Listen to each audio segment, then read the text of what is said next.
Hey guys, welcome to the Bent Methods podcast. We're here with our two more guests, Dylan Wright and Colton Facciotti. Pretty excited to have these guys on. It's pretty cool. They flew all the way out here just for this podcast. Nothing to do with a bike show or anything like that, so pretty cool. Yeah, on this guy's dime too. You know, these guys. Yeah, we flew them out. We flew them out. We're balling like that right now. So yeah, send us the invoice. Yeah, we're going worldwide. Really, we stepped up from. I mean, I don't want to call our last guest like B grade guest, but this is A grade. This is A plus.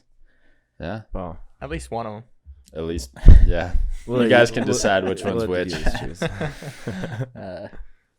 Yeah, we got downloads in Mexico. We are going worldwide. You see that? What? We actually did. We got 5 downloads in Mexico somehow. It's probably like some moto guy that was in Mexico or something. Prestige worldwide. They're probably trying to scam us. Maybe it was me when I was in Mexico. Maybe I downloaded it 5 times. You're just so drunk. Yeah. There you go. Dill was just in Mexico. No, Dominican Republic. Not far from Mexico. Pretty close, though.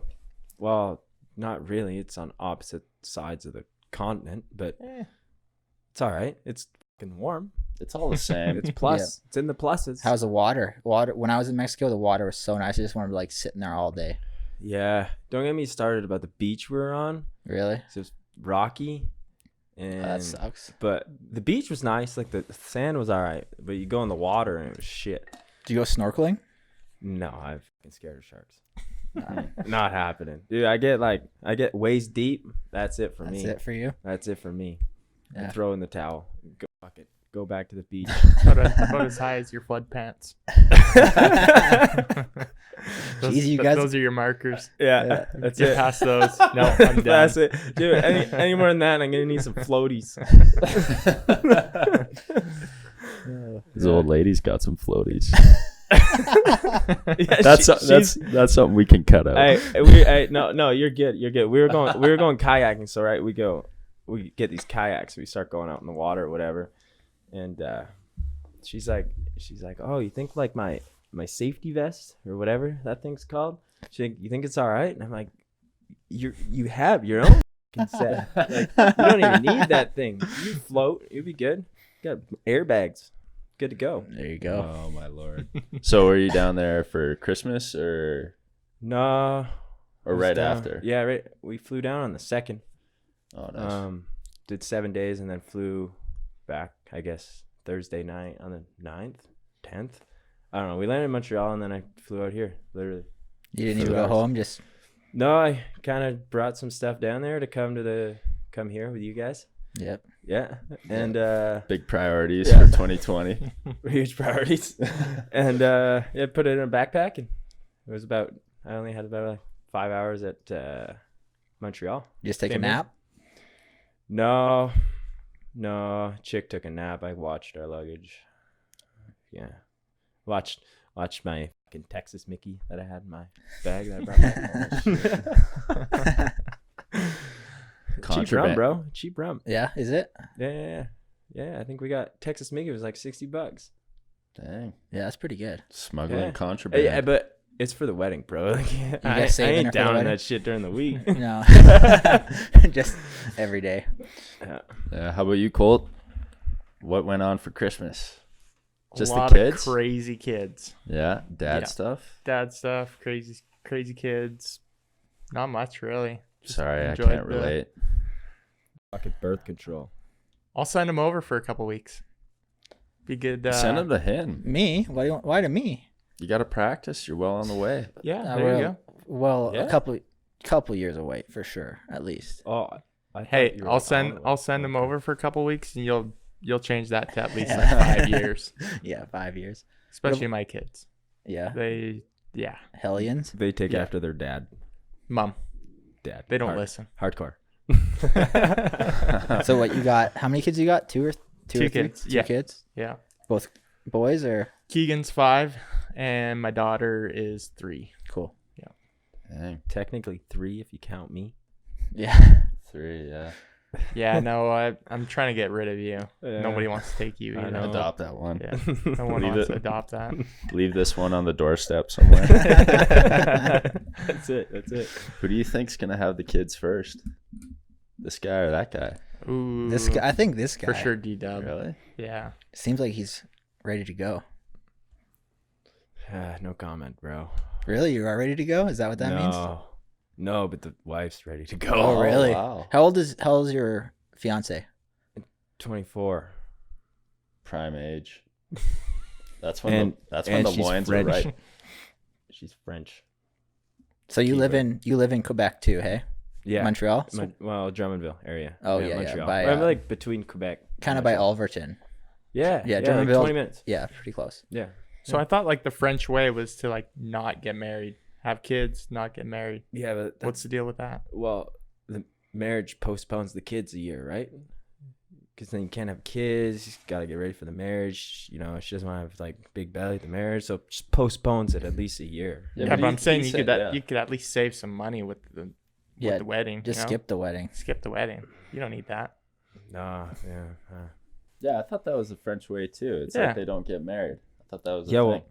well, the guy who has to ask the girl happens to be English. No, you are not English. Look what you're drinking right now. Sparkling water. You're full on French. Topo Chico. Where's your poutine? Dude, poutine would be good though. We could get you some. It's kind of training season though, so now, not last week, but No, now. last week. No. You've been training since you've been in Calgary. Yeah, we went to the gym this morning. Oh, Believe really? that or not? You guys could have just came here. Yeah. Hammered one out. Would have been early. Yeah. Yeah, we were in the gym this morning. We did. Sweet. We did an hour and a bit. We're getting swole. Yeah, we're fucking jacked. Colt's just doing arm curls now. That he doesn't have to race. You don't got big enough weights here for us. Yeah. We're getting jacked. Colt's next thing's bodybuilding. He didn't tell you? Yeah. Yeah. Jeez. You know I they could see where it. the dudes wear those like man thongs? Yeah. I could totally picture him doing that. He's gonna be all spray tanned up. Yeah, yeah. No comment. I can see it. I can see it, dude.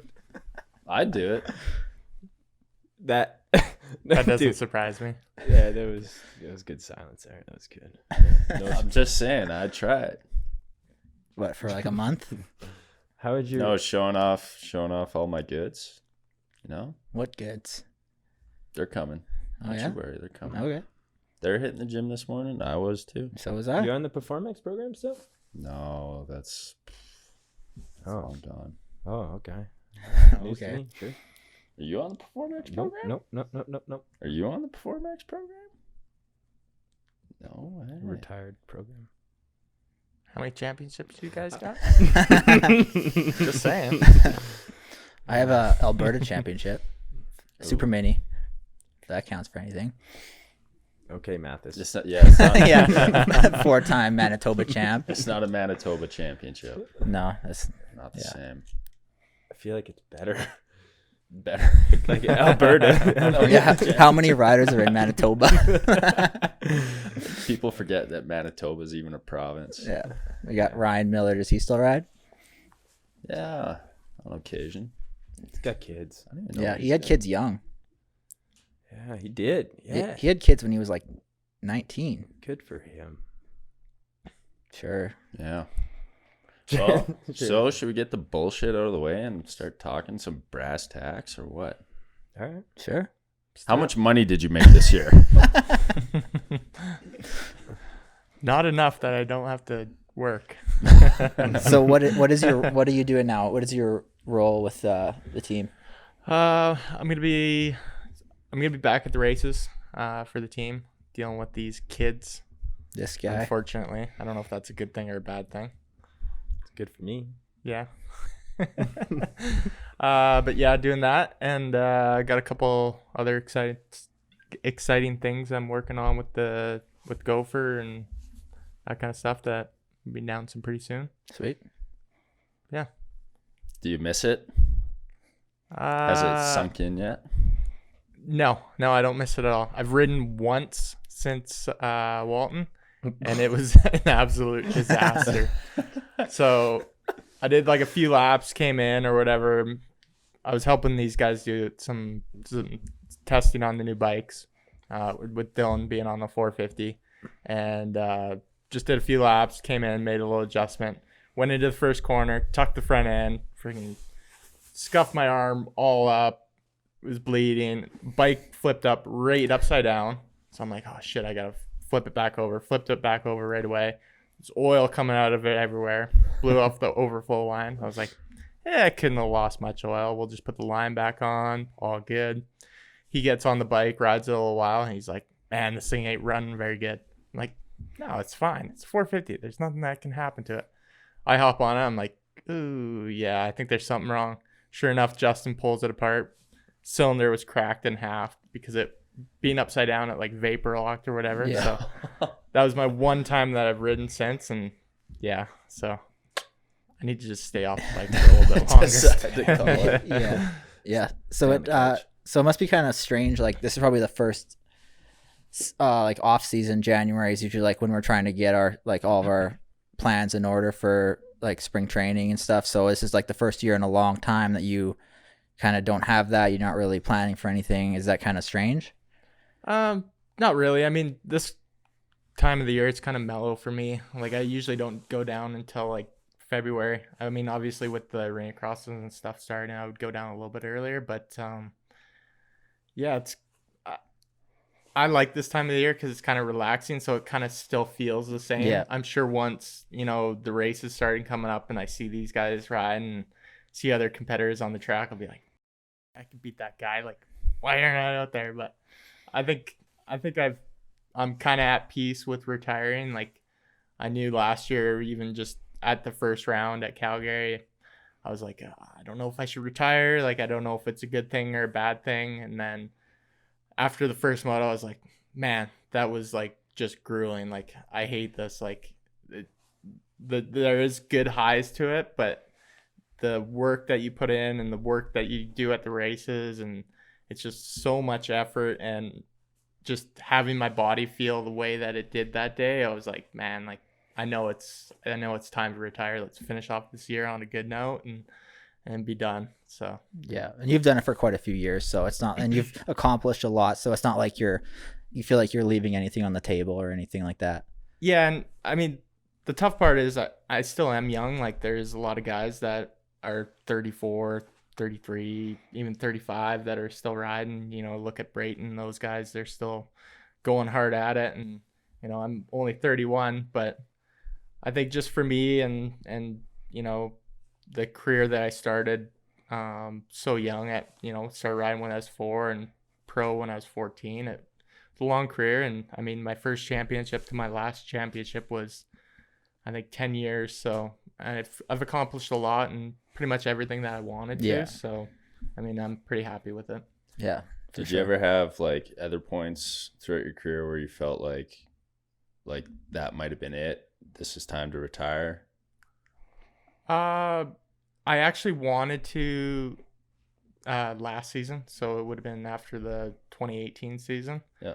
But I didn't really have a plan on retiring, like what I was going to do next. Like I knew I could work for the team and stuff like that, but I didn't really have anything else set up. And I was like, I don't know. And like, I don't have anything set up. And I think that's why a lot of riders have a tough time retiring, because they just don't know what they're going to do with their time. And I mean, I guess it's different for like a guy like maybe a Vilpoto or Dungey and stuff where, they're retired with millions and millions of dollars. And I mean, maybe that's easier, maybe it's not. I don't know, but I feel like for me, I made good money, but still have to work after moto, right? So didn't know what I wanted to do, and I was like, man, I might as well just give it one last shot. And I feel like either way I went, I couldn't go wrong, so I just decided to go another year. Yeah. Was there a point where you were like, no, I gotta come back, like where it's like a switch flipped and you were just like, no, I got to do one more year? Or just that's kind of what it was? It was... No, I was kind of on the fence the whole time. Like after that whole Cole incident and all that garbage that happened, I was just like, I don't know, I want to retire, but I also don't know what I'm doing. So I think if I would have had a plan on what I was doing, I probably would have retired that year. And just because I didn't know, I just decided to go for another year. Shoot. Well, I'm disappointed you did. Took an extra position away from me. Sorry. I'd like to apologize for that. Yeah, solid. All right, we'll wrap it up. Yeah. Thanks for coming, Dylan. Show's over, boys. Yeah. Well, I'm happy you came back for another year, dude. Thanks, bud. Help me out. Led this guy to a championship Yep. or 3 or whatever. 3? You count 3? Like arena cross, outdoors, I Triple count. Crown? I count 1. What, the outdoor? Yeah. Yeah, that's like the main one. The other ones are. Yeah. I don't. The arena cross, maybe. I guess. I don't know. Maybe the Triple Crown one. Who won? So all 3 of them. But like, not really. Rensland. Yeah. Rensland. Oh, right. Yeah. No, I don't know. Outdoor one. I only count 1. 1 this year. Well, that's 1 championship. Yeah. So that's the one that everyone's concerned Take about. the Triple Crown or the outdoor. Which I mean, if you win the outdoor, You have a if you have a race large the other ones, margin, you're yeah. probably gonna do all right. Yeah. In the Triple Crown. It's kind of how I see it. Yeah, for sure. That's good. That's all everybody focuses on. Outdoors. Like you said, outdoors. We can't ride here in the winter. Yeah, exactly. Well, we don't have places to really practice for the indoor stuff. Yeah, I and mean, you can't. Gopher's got one. There's one in Ontario, but I mean, dude, there's nowhere to actually train properly for it. Woof. God damn it. You go ahead, yeah. Tame that beast. Is that one in Tilsonburg still going? No, she's done. They just turn it into storage. Oh, really? Oh, really? Yeah. Dang, that's a bummer. It was pretty expensive, like to go there and ride, wasn't it? I went there the one day. Like, I was like, I don't know. It was before I was going down to Georgia, and I didn't really want to ride, but I wanted to break in my bike before I went down there. And he's like, "Yeah, that'll be $70 or something." I was Holy like, shit. What? I packed up and just left. No way. That's crazy. Fucking cheap guy. Yeah, I know. Who's running it? Huh? Who's running it? No. No, like who was running it? Oh, Just the dealership. The guy. dealership. Oh, really? Which, yeah, I get. Like, it costs them a lot to run the place Yeah. and stuff. Like, Heat it and shit. Yeah. That's a lot of money just to like go burn laps on a 4-lane track. well, half the time it was like frozen too, right? Oh, really? Yeah. Oh, no heat in there? Like, not enough, probably. No. Dang. Yeah. So, like, you went to Geneva this year. You had some really fast lap times. So, Yeah. just like, it's probably not a good set of whoops for you to practice, though, right? No. I mean, GPF was all right, but it's So been a you while. went down there before you went to Geneva? No. Oh, so there you No. go. No, I stayed here. We were like debating going down, and then I don't know. What did I tell you to do? What did I tell you to do? Yeah, we didn't end up going. Yeah. See, this was what I was Long saying story about short. early. My kid doesn't listen to me. Yeah, But we you didn't should've go. went. We didn't go south. It didn't end up kind of working out, and yeah, whoops hurt me, Yeah, Yeah. that's, You hit, like, how many times did you hit the Literally. deck in there? Like 4 times? dude. Probably more. I was checking Instagram to see how you're doing, and every time I was like, "Oh, right down in the whoops again, right down in the whoops Yeah. again." Like shit. You're Yeah, getting I mean, when savage. I got through them, it was okay. Yeah, I seen some of your crashes. It looked like Yeah, Pretty good ones. I still have a minor lump on my back. oh yeah, I Oh. seen that. That was intense. yeah, that was Yeah. gnarly, man. It's still kind of there a little bit. Were you pissing blood? Because I did that one No. time. I was pissing blood for like a no, week. no, but like after the race, we went to ate dinner, went to the after party, had a couple, not that many drinks, a couple, wasn't there that long, dude. And I was like, I'm gonna pass out here, and then I fucking had to slowly walk back to the hotel and take a break every 10 seconds because it was not good. Yeah. No way. Yeah, and I don't know what it was, but yeah, no, not good. And yeah, still have a minor lump on my back, but we're getting there. Every day it gets a little smaller. Yeah, but it's impressive. Like you were fastest both nights in qualifying, right? Yeah. So, I mean, I wasn't scared of the whoops. I feel like that was probably half my issue Yeah. because I'm not exactly super experienced with whoops. Yeah. And our suspension was a little soft because we have our Canadian setup. I didn't have like a setup for big whoops really. Yeah. So that kind of hurt me a bit, but I mean, I'm not going to put blame on it. I just need to practice whoops more, and get down south and hit big sets and bigger sets than we normally ride here realistically. Yeah. And but I mean, at least I'm not scared because I still went back and hit them and ate shit again. So Yeah. The commitment wasn't the issue. We'll give you that. Yeah. I ran out of skill about 3/4 of the way through. That was my issue. Ran out of I give you credit. No doubt. Yeah, I saw the video. You're full commitment going into it. Yeah. The first one was good. The first one was gnarly. Yeah, I see the video of it. It was about 4th lap of practice too, because I came over and like they're the biggest, longest set of whoops I've ever hit. Yeah. And I came over, we walked the track, and I'm like, oh boy, I'm just gonna have to go for it. Like, just like I had no other choice. I was like, I'm either gonna hit them or I'm gonna roll them all weekend. So came over, rolled them for the first lap, came around the second lap, shifted to 4th, and I was like, all right, here we go. Made it through good 3 times, and then the 4th time missed one with the front wheel and dropped into about the 3rd last one and endoed into the berm. Bike bounced over onto the concrete, kind of sat on the ground and thought to myself, like, wow, you're a fucking idiot. Like, that hurt. And then you get back up and I'm like, oh, bike seems all right. It's a rental bike from Honda of Swiss. I'm like, all right, bike's in one piece at least. So kind of went back, did a couple slow laps, and I was like, well, there's only one way I'm going to get these things right is to keep practicing. So came through, hit them good for the next 2 practices though. Just slowed her down a little bit. Yeah. Slowed it down and actually was going faster through them probably. Yeah. Nice. So with that being said, like, is there any admiration to go to the States and try doing Supercross at some point? Yeah, I mean, I feel like at some point you'll see me go do maybe 1 or 2 to do a full coast. Oh yeah. I don't think so.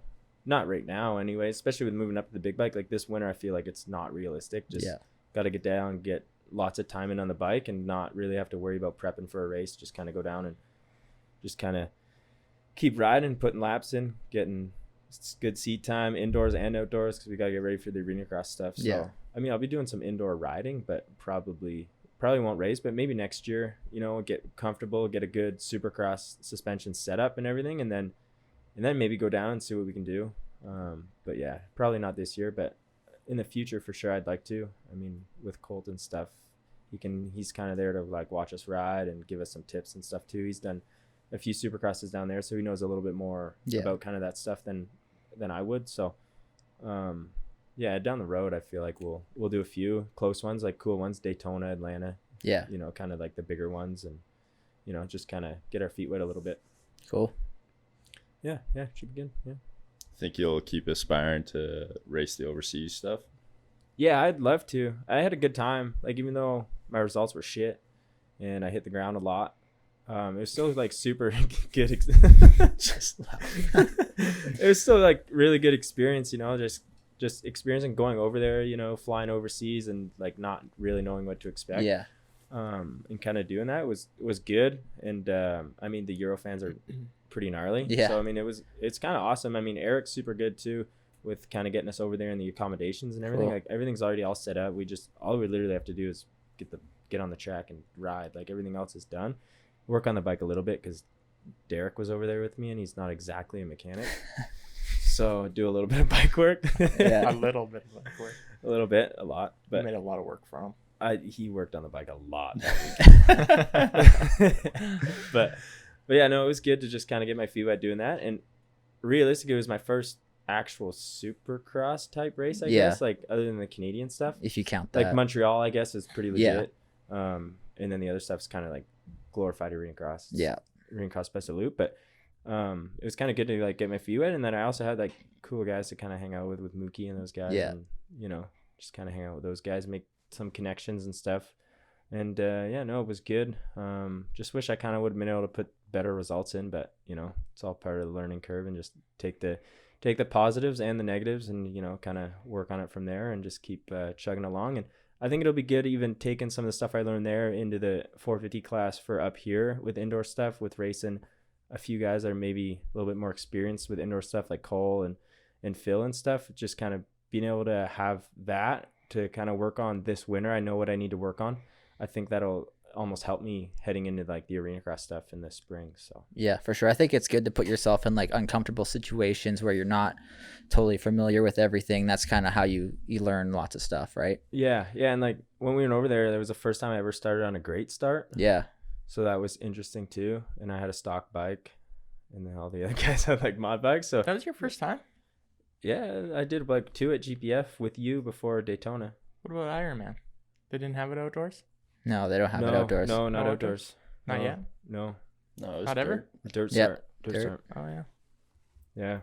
So, and it's not the same grate as it is like Supercross here Really? either. It's like Really? a square type grate. But yeah, no, it was good. It was, Oh, really? I mean, it was good experience all around, really. Like just the vibe and stuff's cool there with like the light show. And well, the lights on the start gate were a little much the first night. Yeah. You're sitting on there and they got a strobe light just going on the gate, just fucking going off, and you're trying to watch the gate go down, and your fucking eyes are just like trying to adjust the light that's going on and off. You feel like you're in a fucking club watching the gate, and I'm like, dude, my start was shit. Like trying to look at the gate, and I was like, oh yeah, it's fucking down now, better go. But I mean, I feel like that's kind of been the story of my life anyways, so Yeah. Yeah. I always like wondered the guys that race Supercross, like when the announcer just screaming as the gate's about to drop and like the lights are going off, and I imagine that's got to be quite distracting. Yeah, I mean, Cole could probably attest to it a little bit more, but just me from racing that one, you don't really hear the announcer or anything because the bikes are pretty loud Yeah. and you're so focused. But the light was intense. Yeah. Like they didn't do it the second night because everybody complained that we couldn't see the gate because it Oh, was really? so gnarly. Yeah, it was bad. That's funny. Yeah, but yeah, dude, it's like flashing lights and just Buddy yelling, "Supercross, Supercross, Supercross." That's how the lights come down, Yeah, it's like big old light show. just like that. Skiing. But no, all around it was a good experience. You know, I learned a lot, Yeah, it's and good. I need some stiffer suspension. for At the end wheels. of the day, I'm sure you'll get invited back because you put on a great show. And the fans probably liked it. Eric told me, he's like, you don't even need the ride to last main event. He's like, you've put on good enough of a show already. Hey, it was full gong show, LCQ too. I'm on the gate, put my whole shot device on. Diggy's not the most experienced guy at doing the whole shot device either. Dude, he flips the button snaps off. So I'm stuck doing this great start, no fucking whole shot device. I'm like balls on the bars basically. Trying to get a decent start from the last gate on the outside. And then wheelied, and I was like, fuck it, I'm going straight to the inside. Just let everybody go, and then just went inside. Yeah. It was gnarly. Good times. Shoot. That's Good funny. times. Just a gong show overseas, but you know, it's fun. Nice. Good on you, man. What that's kind of wild that like so Montreal's not coming back. I don't know anything about it. I don't know if No, they said they're not coming back.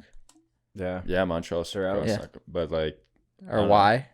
with Why talking to they're out? Eric, like Eric, like Eric Bernard, you know.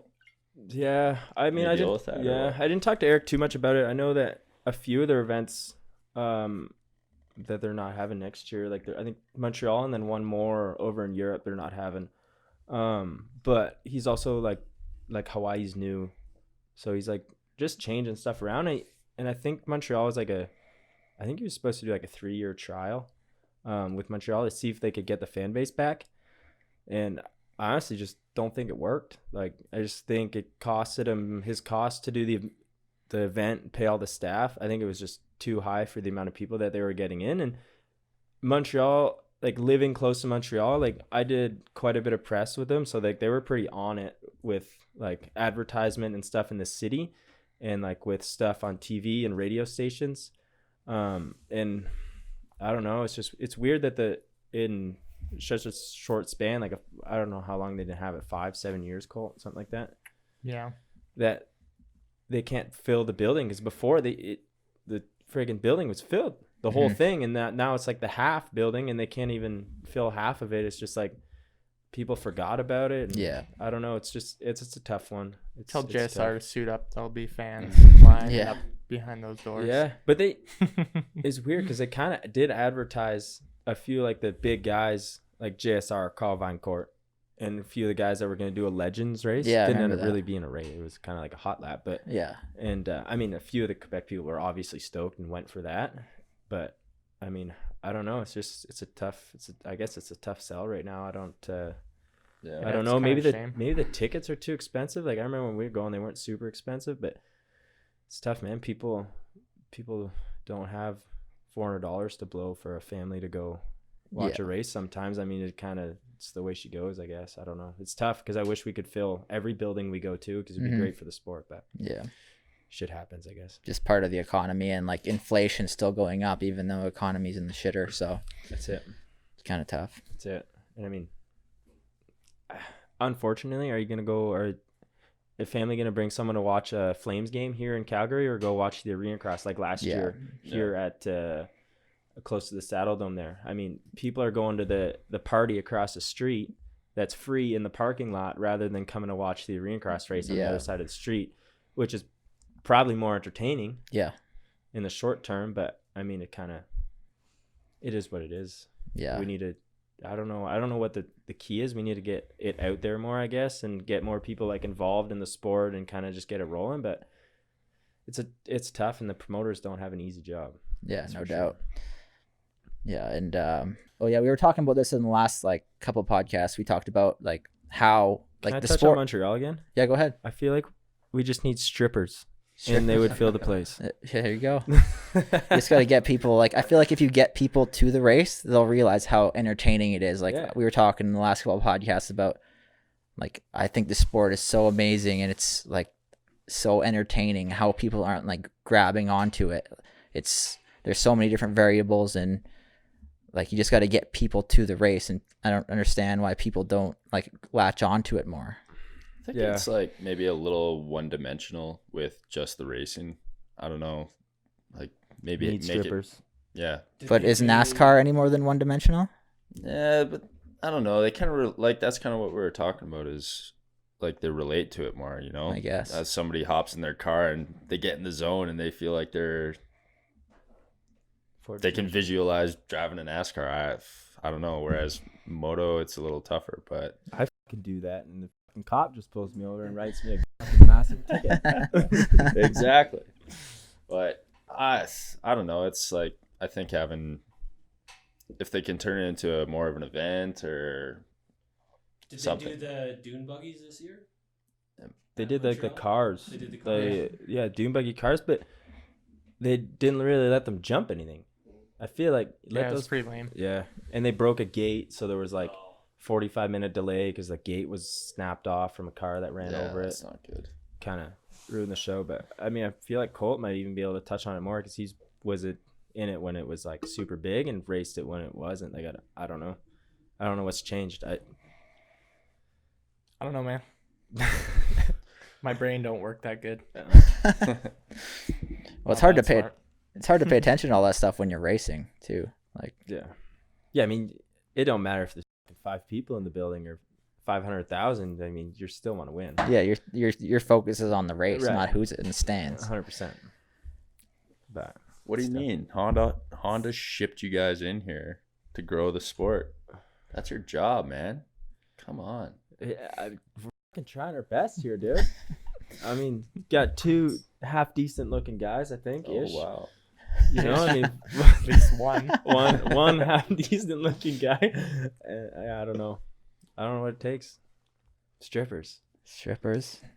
You're definitely caught up on the stripper idea. Dude, Montreal. It would Fuck. work in Montreal. It would I don't work know- in I don't know about any other province, but it would work in Montreal. Montreal for and sure. Europe. Yeah.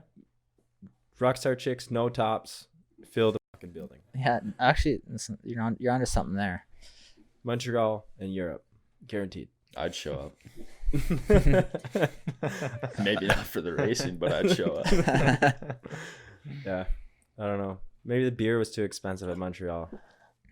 Who knows? Frenchies. Jeez. Free poutine night. Yeah, there you go. Get a free poutine with Free the purchase poutine. of a ticket. I don't know. and a stripper on the side, half price. Lap dances in the stands. Yeah. I don't know. I don't know what the solution is. I don't know. Wish I did. I'd be a fucking millionaire.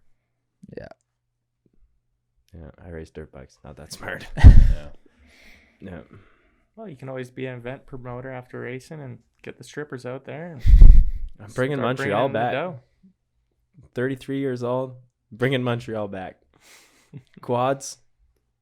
And side by sides and strippers. Trikes, the 3-wheeled quads. Trikes would be entertaining. I think they banned them. I think they're outlawed now. Oh, Dude, yeah. so many people are dying from those things. They're dangerous. Oh, Dude, yeah. me and Colt in 10 years are doing a fucking sidecar race.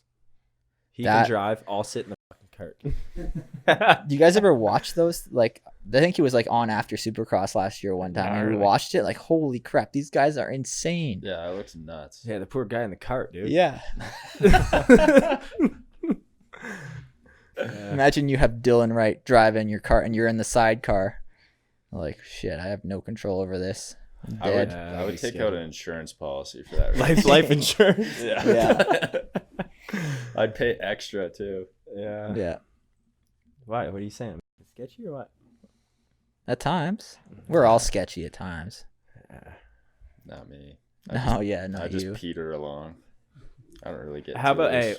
how about Keelan's stand-up moto in the mud, Abbotsford, this year or last year? Was that last year? Or That this was The year? mud last year. race that was last Yeah. year. Dude, full stand-up moto to like, what'd you get? Third?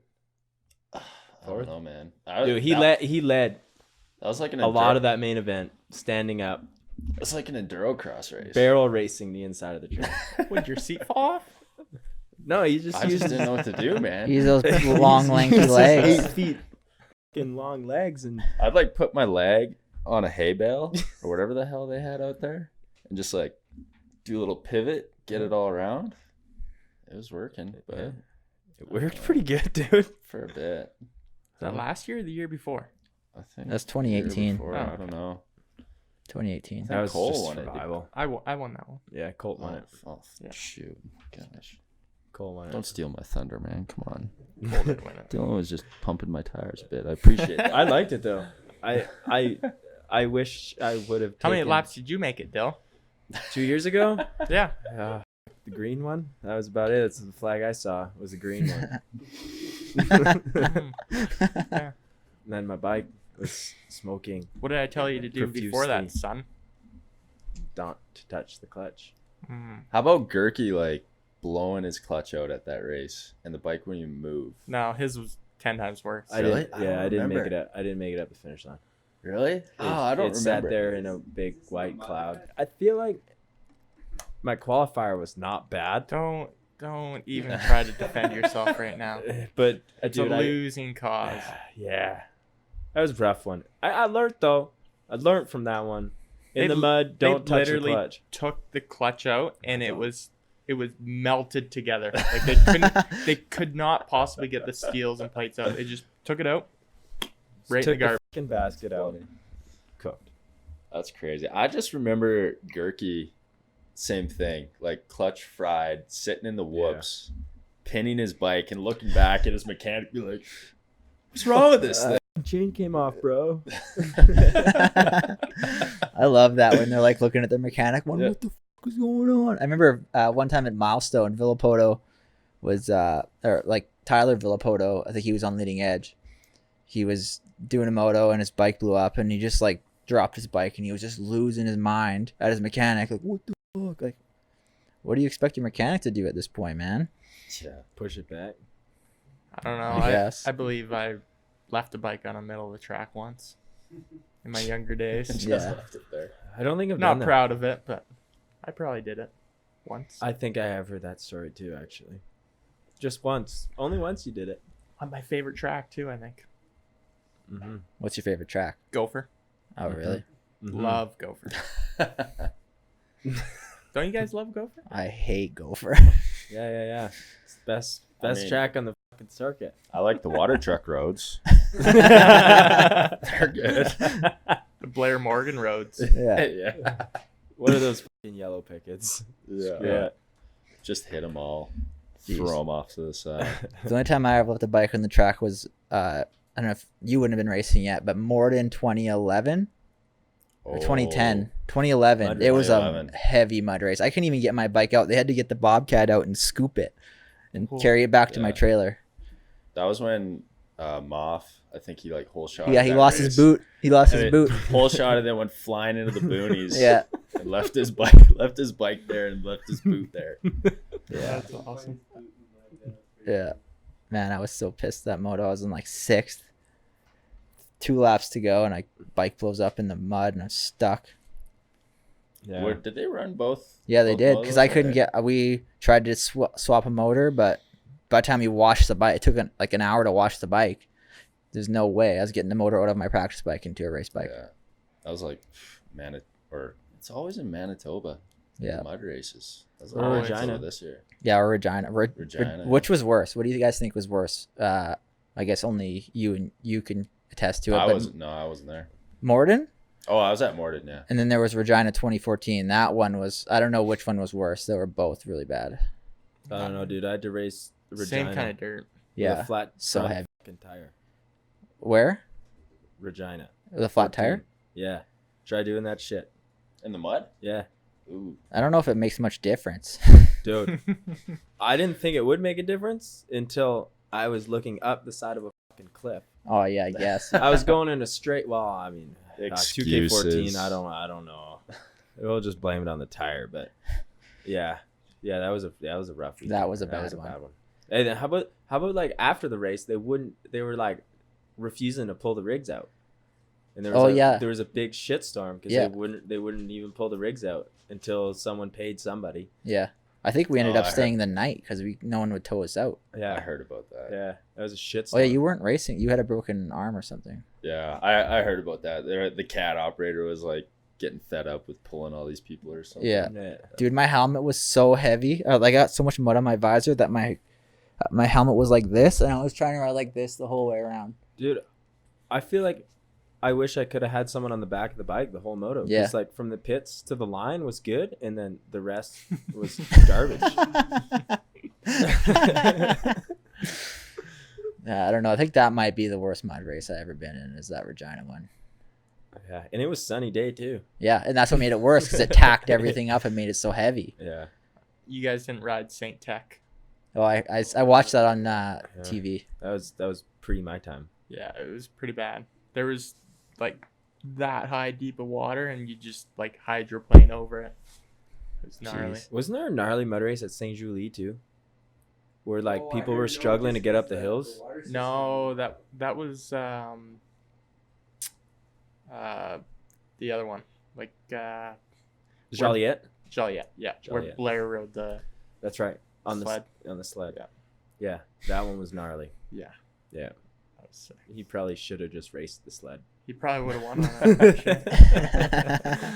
But there was that bad one at Nanaimo one year too. Well, that was just we were talking about that on the podcast with Todd. We were like, yeah, all the ruts were full of water. You couldn't see the ruts, but at the base of it was just like that shale, and you just like spin everywhere. You couldn't get any traction. That's Colt's favorite track, Nanaimo.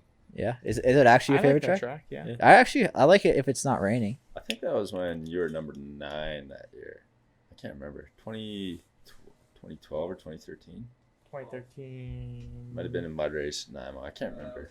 12. I Yeah, it would was run a 12. KTM. I was still on 80s. Yeah, Jesus, making us all feel old here. Yeah. What year did you turn pro? 2014. Yeah. 14. No, I was on 125s. 12. 11, 12. I got off 80s at like 12 years old. My dad, he's like, screw that shit. Too many parts. Over it. Yeah. Over it. Yeah. But back to Nama, I didn't mind that track either. Yeah, I had fun there every time. Yeah.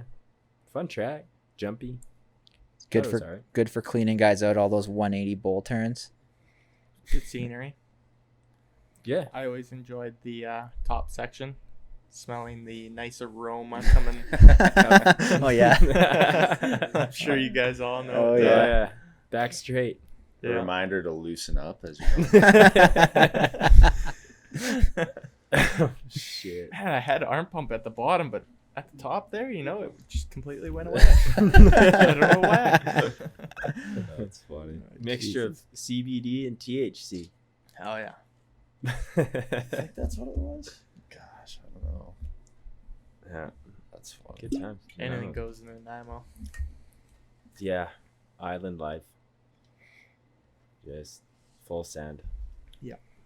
Yeah, no, Hey, how about you remember that year when Freeze and Nanaimo? Did you watch that race? No, Oh, I remember it, but Yeah. I don't. What happened? That's 14, right? yeah. So it was my first pro race as a pro, realistically. And like people tell me, or Alan Brown told me, MX1 like, don't like just stay away from this guy. He's kind of bad news. Stay away. So I get a decent start. Freeze is right behind me. Smashes me. And then young D-Dub didn't like that. So I smashed him back in the next one. Like you said, Nanaimo, great for passing. Smashing back. Dude, we did 5 laps just smashing each other. We went from like 4th and 5th to like 15th, 16th. Yeah. Just going backwards because we would hit each other every fucking corner. Yeah. Good times. I Is that talked the to him about moto it. where you guys or you had like 2 destroyed radiators or something like that? Yeah. It was probably that one. It was aggressive. Way. Who was your too aggressive. mechanic at the time? Kale. Kale, okay, I think I remember him just being Poor guy. furious working on that bike. Yeah, he was not happy. Poor Kale. He went through a couple rough years with me. So what's the moral of the story there? Moral story, don't f with Freeze, you go backwards. Because he doesn't give a shit. You're so dumb. You're so dumb. What's the moral of the story? Ride your own race. No. Oh. Continue. Listen to your elders. Listen to Dad. Listen to Dad. Dad There you knows. go. Yeah. Dad knows. Let's get that straight. Where were you in 2014? Well, apparently Winning championships. Apparently your other dad told you, but you didn't listen to him either. Yeah, that's true. Who was the other dad? Alan? Alan or Kev. Pick one. One of the two. They're basically dad. Yeah, they're pretty much Dad. Both of them. I think Alan likes being dad. That's Dude, like his favorite thing. He begs me to go to California sometimes to just hang out. Really? I don't know when anybody would go to California. Dude, that Good trail riding. Awesome single track. Dude, I was no word of a lie. I was thinking about that whole story when you went trail riding with Al, and like not even 200 feet from his house, you went flying off this like cliff or something and totally destroyed the 450. Yeah. Know what I'm talking about? Yeah. I didn't destroy it, but it was pretty mangled. it was pretty close to being destroyed. Okay. Like, I didn't crash, but Was that before or after you forgot to put it on? I was there that year. It was a rough winter for Dylan. Yamaha days. No, it was Honda. Yeah, that was you were riding a 450. You're on Honda. Oh, that year. That It's there's a no whole other different. year I don't know about. It's no different. The Yamaha year in Cali, that was when I feel like that was when I jumped this massive hill that he told me not to jump. And I almost died. Oh, I thought you were on a Honda. I can't remember. I just No, remember. Honda was the second year I went to Cali. I just Yeah. remember there was like they were telling this story, being like, "Oh yeah, Dylan, he's such a goofball. He went flying off the side of this cliff. Just when we go riding, be careful of it." And I was like, "Okay," just laughing. I was like, "Dylan's an idiot." We get like 200 feet from the house. It's literally like right up from Yeah. Al's house. Yeah. I go flying off the side of this Yeah. cliff too. Yeah. And he tells you, it's a hard left. Like, watch out. Just be careful until we actually get to the trails because you're basically riding out of his subdivision. And dude, it's like a heart. And Alan knows the trail by heart. Yeah. And he just like basically with you, being like, he hangs a hard left and you're Pins like it up the hill. 4th gear wide open. And you're like, it's all rock. And you got nowhere to go but straight. And then you just disappear and pucker your butthole because it's an awesome dude. ride. It's great. Same thing happened to me. Yeah. I was like following Al, somebody else, all dusty, just straight. And then he doesn't give you a warning either, like a hand up, like, hey, this is the turn. Yeah, no, none of Yeah. that. He just hangs a hard left. Yeah. Yeah. I remember that. That was Yeah. funny. Or how about that one time?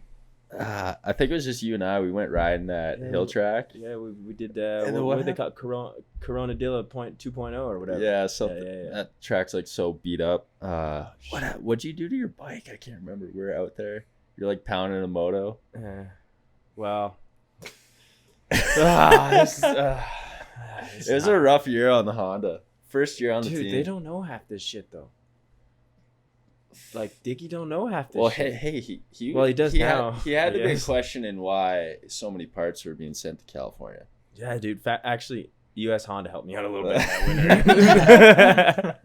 Yeah, well, so that story. This one time, it was a hot day. Probably didn't check my antifreeze for a couple of weeks, and Sounds about right. ran it out of antifreeze. And I was like, wow, why is this thing so hot? Didn't think about it. Loaded it up back of the van because or did I have my truck? I can't remember. Anyways, loaded up, brought her back. Forgot to check the antifreeze after I basically blew it up out there. Yeah. Go to Milestone. All the FC Honda and factory Honda guys with Sealy, and those guys are out riding. I go out, get 2 laps into it, by grenades. Overheats. No antifreeze left. So I rode a RX, Allen's RX, with a kickstand for the rest of the day at Milestone. Jeez. How did you not check? I waved you off the track. I was like, hey, your bike is smoking. You're like, oh, okay. I bet you my words were, it'll be all right. It's a Honda. It'll be all right. Yeah, She'll it buff might have out. been that. I have grown up a little bit since those days. Yeah, I check my antifreeze regularly now. You're more mechanically sound now. Colt's gonna give his little fucking head nod shit, but dude, I don't even have to say anything because he knows deep down. it's that been he's- it's still in progress. I'm not perfect, but it came a long way in 2 or 3 years since that winter out in Cali because that was a shit show. And you're sticking around to work with this guy. I'm surprised. Yeah. Well, I hope he sees some progression anyways because goddamn. I Yeah. just feel sorry for the guy. That's why I'm sticking around. Nobody else would deal with him. No. He's just sticking around for the paycheck. Hopefully hoping that the progression is very slow so that he can just ride it out. Stick around for a few Stick years. around for the paycheck. Oh boy. Jeez. Oh boy. Yeah, good times, man. That's funny. I had fun in Cali that year. That was good. That's when I kind of like started to get to know you. Yeah. Yeah. Yeah, I went out there not knowing anybody but Alan, and then Al, ride with you guys, you, Moff, Gurky a little bit. was Girk there that year? I can't remember. Oh yeah, he was. Yeah, Yeah, we he were was all kind of still- riding together, yeah. doing motos and stuff. Mm-hmm. That was on Moff. Moff was on KTM, I think, the first winter, Yeah, something like that. I Redemption. can't remember. and then he was on. He's all over the place. Yeah, he Never know. He switches teams like, God, man. Switches teams like he switches underwear. Once a year. One pair of underwear a year. Yeah. jeez. Oh, God, love Moff. Good dude. Nah, f- that guy. Ah, fuck. You're on the 450 class, man. There's no. Yeah, I feel like I'm. We're not friends. We're You're not friends with those guys anymore. Like, f- you. I'm not friends with one guy. This guy? No, Keelan's cool. That guy. No, he's good gone. too. Yeah. The rest of them I'm pretty good with. T-Dags, good dude. Gurky, good dude. Phil, good dude. Moff, good dude. Keelan, good dude. You racing 450? No. Good dude, anyways. Yeah. You're really running out of people to name here. I can only think of one. Yeah. I don't get it. I don't know who it is. No, me neither. Yeah. Not naming any names. No. Oh, Don't know. what was the? Cricket. We had one submission from somebody who wanted to know. Oh yeah, I don't think I wrote it down though. Which It's from Steez Louise. Steve. Our guy Steez. Good old Louise. Steez. Todd, do you have your phone? Colt, you know Steve? No, I remember. He wanted to know. It was for Colton, and he wanted to know. There was a couple different ones. This is the only one that stuck out to me, and I liked it. Okay. I thought it was a good question. Okay. He wanted to know who Colton rather fight, Phil. Okay. Yeah, just read the question. Yeah. So Steve Louise says, if it came to blows and Colton had to throw down, fight, whose back would he have, Alessi or Phil? Oh, Phil for sure. I don't even gotta think about that. Not for the fact that I would stick up for my teammate, but I feel like Phil would just, I don't know. Phil's a loose cannon. Yeah, I'm not going up against Phil. I feel like he puts on this tough guy persona or whatever, and he's really just like, kind-hearted guy, but He's a big teddy bear. yeah, Are you trying to say like deep down he's a pussy? yeah, pretty much. I'll say He that. is a big talker, I will say. Yeah, I think so. I mean, he does make a mean face, though.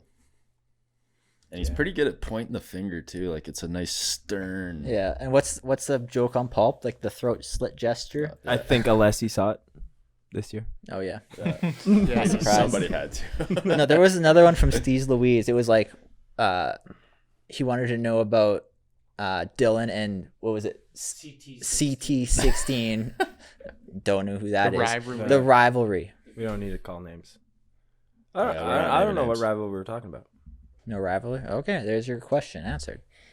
I recall him yelling at you at the podium or something. Maybe once or twice. Go back a couple years. We'll get him on the pod, and you guys can have a reunion. And just hash it out. I feel like he doesn't say anything. We'll get him talking. All right. I'm sure he has to say something. Yeah. I mean, he's got his old lady. They probably talk. Yeah. We can get a Probably couple talk bottles to of red wine in each him. other. He'll probably talk. Yeah. I don't. Mm-hmm. We're going to send this clip to him. We're going to get him on. Send him a DM. Yeah. This chick would probably have more to say about it on Instagram than he would.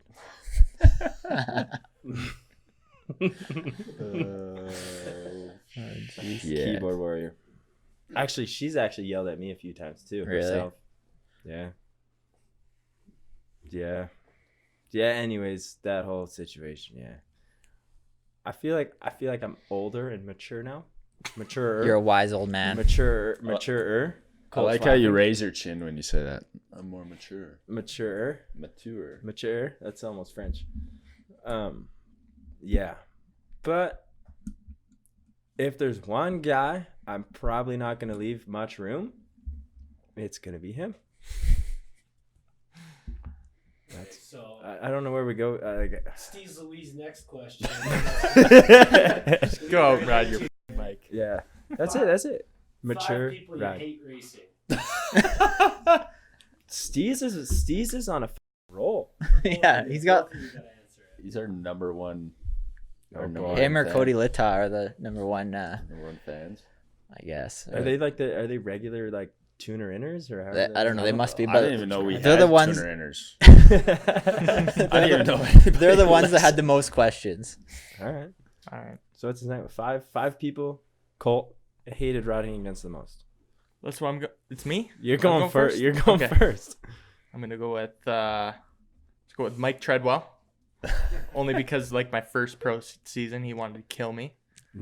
I swapped out in front of him, took him down. He wanted to beat me up after that. So I always hated that. And like I talked to him like probably, I think it was this year or last year, and he's like, "Oh, dude, I wasn't even mad." And I was like, I was scared shitless of him for like 5 years.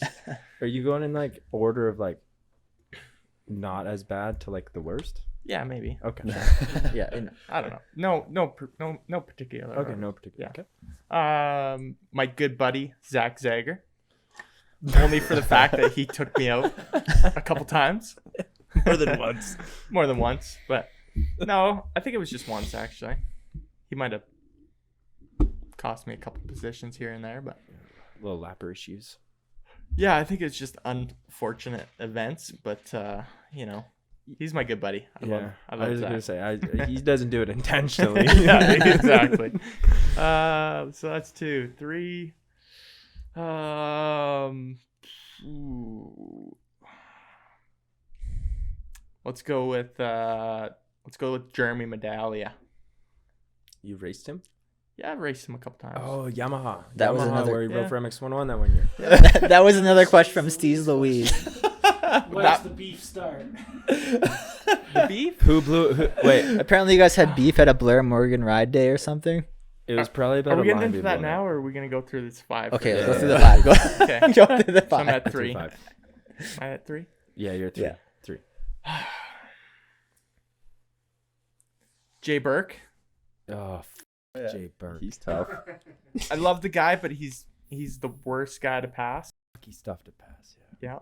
Yeah. That's a wide fucking bike. That's a wide boy. Yeah. And then number 5, I'm sure everybody already knows it. Cole Thompson. Hey, Not where's that? naming names. Where's that Keelan thing? We can add that in There we go. on the iMovie. Why? So why CT, Colt? What was the question? Why do you hate riding against him? I just feel like there's no respect. No, 0. Is there respect I feel when like you I've given him respect, but I don't get the same back. is there respect when you guys video game together? Because that's the speculation We is that you used guys to. are We good used buddies. to. Keyword. We used to. Used to game. Yeah, we don't game no more. Can you block people on Xbox and shit like that? Can you block them No, all? I actually still have him on my friends list. So you can see when he's online. Yeah, but he obviously blocked me, so I can't see when he's online. We're getting him on. We're Or getting maybe him on. maybe he just got rid of his Xbox. I don't know. This chick fucking stabbed the fucking thing. You're not fucking spending enough time with me, Cole. Oh my god. Oh shit! You guys keep rambling. Yeah, Jesus. I like it. I like your 5. All right, you're 5. Let's go. Oh boy. Gonna go back to like amateur days a little bit. Gonna go with Rosina, just because there was a few times where I actually wanted to kill the kid. My boy Rosina? Come on. Yeah. Disliked him. I actually am pretty good buddies with him now, but back in the day, there's a few times where I probably would have liked to kill him. Fair enough. It probably wasn't his fault. It was probably Halfley yours. Let's leave that at that. Next, number 2. 3/4. Number 2, Kyle Keast, because he used to like I was on 125s and he was like on a 450 or I was on 252 stroke, and he would come to Sandali and like Sandali's like my shit, right? Like I thought it was really good there, and he would show up and sometimes win, sometimes I'd beat him, but he'd get a good start and blow every single goddamn fucking line out there was on the track. And then I would go up and talk to him after and he'd be like, yeah, I did it on purpose. And I was like, dude, I'm on a 2-stroke. I gotta try and carry some momentum. And he's like, yeah, that's why I did it. Kill your momentum. So it's just he's too smart. He's a smart racer. So that's like amateur days. And then so that's 2. 3. Oh boy. It's a tough one. Who do I? Oh, dude, Osby. I don't know why. I actually kind of respect the guy. I feel like we just have bad blood because of an event that Bad circumstances. event that happened. But I feel like we're starting to work it out a little bit. Like talk a little bit, Instagram and stuff. But he's just a tough guy to race against. Like he's tough to pass. And he's aggressive too. Let me just cut in there. It's a little hard when, D-Dub number 19 is just all over the track. Like when somebody's here on the track and they're staying pretty like right there. Yeah. When you're swerving, it's hard to get by them. Like if you would just hold your line, you could probably 19. pass them. I feel like that was like D-Dub 12. 19 was a little bit more patient. A little bit. D-Dub 14. Let's say 18, 17. D-Dub 17. Okay, I'll give you that. Okay. All right. 18 and a half. Yeah. So Osby, not because I dislike the guy, just because I feel like he's a hard guy to race. Whoa. Is that one of your guys that you don't like? Yeah, I was surprised by that too. That was my teammate, bro. Gosh. I was expecting Vince Freeze. Yeah, I only raced Vince like 1 year, and the only time was Nanaimo, and then after that he blew me away for the rest of the season. And while I think the last one's a unanimous decision with 95% of Canadian moto. Just blowing him out this podcast. This poor guy. It's like we need to get a petition going to get him out of here or something. Is that what you want? I'm not. I'm just saying he's the guy I hate racing, and I have to race him this year again.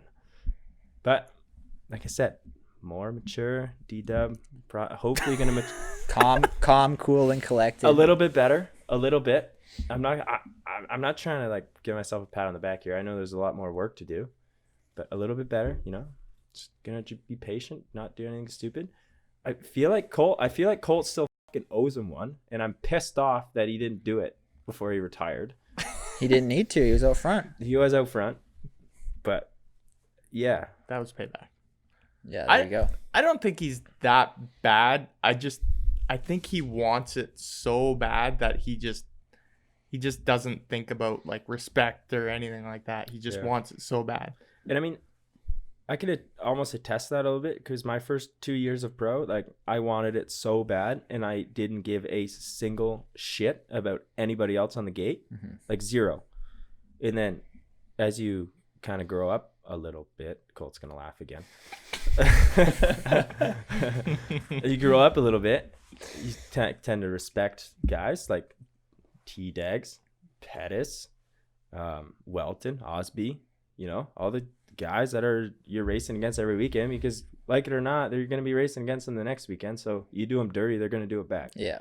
So you got to have some respect. And I feel like I can touch on Cole. He does, like Cole has, I feel like he just doesn't think enough, you know, like if I come up on Keelan this year or something, or he comes up on me, I feel like there's mutual respect there. Like we're not going to fucking kill each other. Dude. Am I speaking for myself here? Yeah. Don't even get me started. You should have stayed in the 250 class. I needed that ride, bro. God. I don't know. I don't think I've ever heard of Keelan cleaning anyone out that bad. Shit. You're a respectful racer. I respect you as a racer. No, it's changing. It's It's changing. 2020. Okay, Musquin. Jeez. Yeah. Yeah, no, for sure. Hey, another That's- tough guy to race is actually Pettis. Yeah. Good racer. Clean racer. Well, him and I have got into it a little bit, but not in the past couple of years. I feel like we just have enough mutual respect for each other that we keep it pretty clean. Yeah, sometimes it is just what it is. Like shit happens. And Yeah, I mean, sometimes the last lap with a lap to go for the win, or you know, a podium spot, you kind of got to do what you got to do a little bit sometimes. Yeah, like look at Osborne and Savaji. That like Osborne's not known to be a overly like dirty rider. No, but he took him out, and they're going for the championship. Like it's his right to go for it.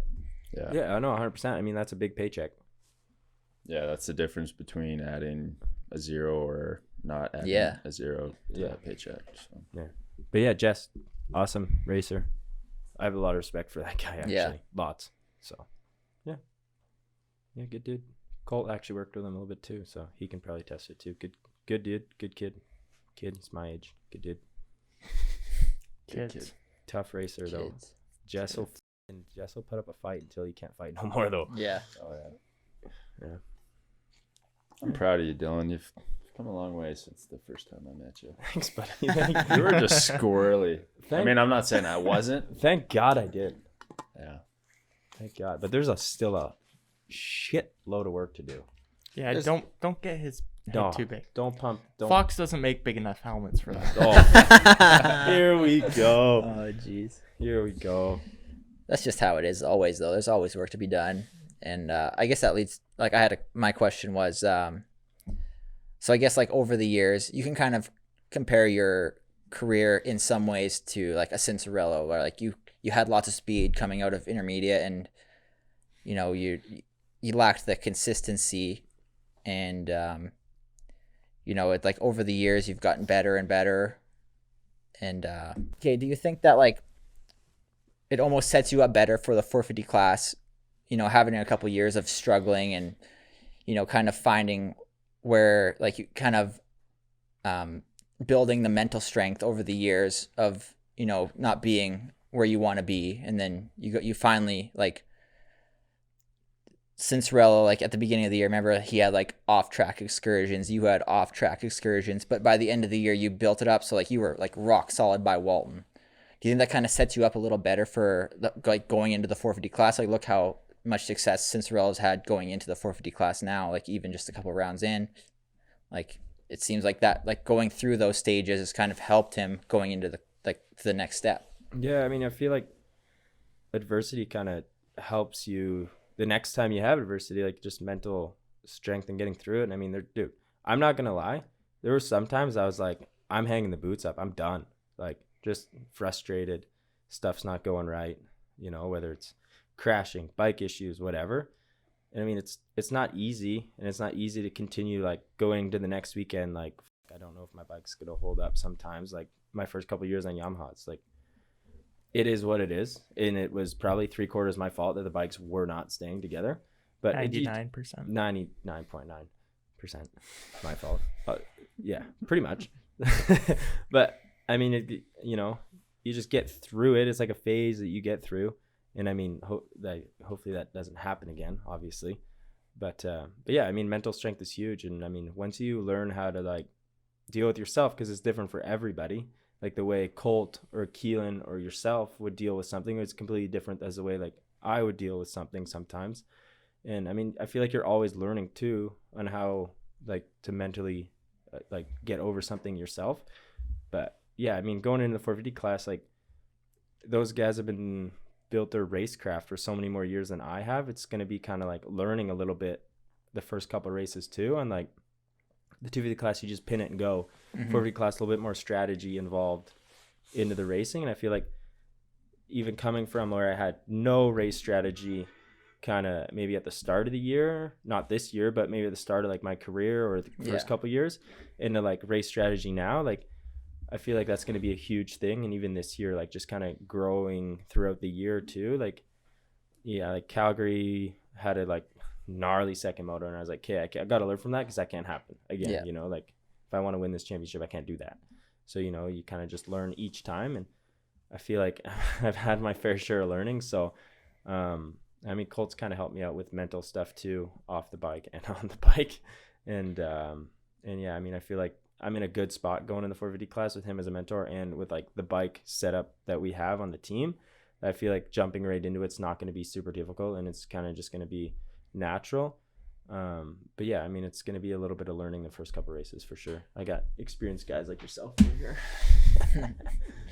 Yeah, I guess what I was just trying to say was like, maybe it's better to go through the stages of struggling a little bit rather than coming in and winning right away. Like you kind of learn more, and then you're going to have it maybe sets you up better for a 450 career. Yeah, exactly. And I mean, I feel like dealing with frustration too sometimes, like when you're on the bike, it's tough to do that in practice. Like when you're out practicing, you're just kind of into your mode, and you're just doing laps and laps and laps. And it's like you really have to race to kind of get that experience. And I mean, I don't have as much as Colt or like Phil or JSR or any of those guys do. I mean, I'm not gonna say I do, because I don't. Those guys have 10 more years or more than I do, and I feel like it's just gonna be a continuous progression. That stuff doesn't happen overnight, doesn't change overnight. It's just gonna be like how to prepare myself the best this off season to go in as prepared as I can be, kind of like AC did. I mean, I feel like he's kind of got like Nick Way, who's done it for so many years, and I feel like I kind of have Colt, who's done it for so many years, to kind of be like there to tell me like, hey, you're being a dipshit, like figure it out. As you can tell during this podcast, it happens often. That's funny. Kids. That's kids. You kids are just bro, you went through it too. You're soft as baby shit. Harden the F up. I feel like I'm pretty hard. No, soft. He watches too much Hockey Night in Canada. Coach's Yeah. Corner. Don Sherry over here. He's my gonna boy. get us shut down.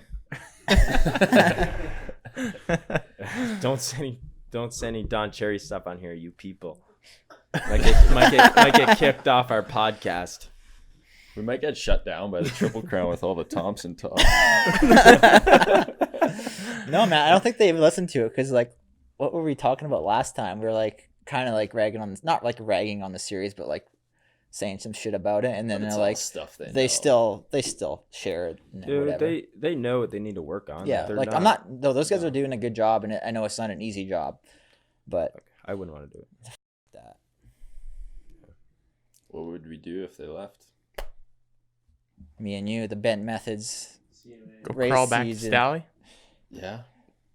Alberta Championship. Yeah, people rag on Stally, but you know he had it ironed out pretty well. How about like who's got all their money from this season yet? I didn't make any money this season, I'm so missing a whole shot check. I'm paid up. Paid up. Well, it's paid up. Keep that guy happy. All right. Get all I guess your I'm money. the only one. Really? I'm missing a whole shot check. that was the problem last year with Moff too. Was it I not think a lot of people. Well, yeah, you didn't get his 10K. for a while? Yeah.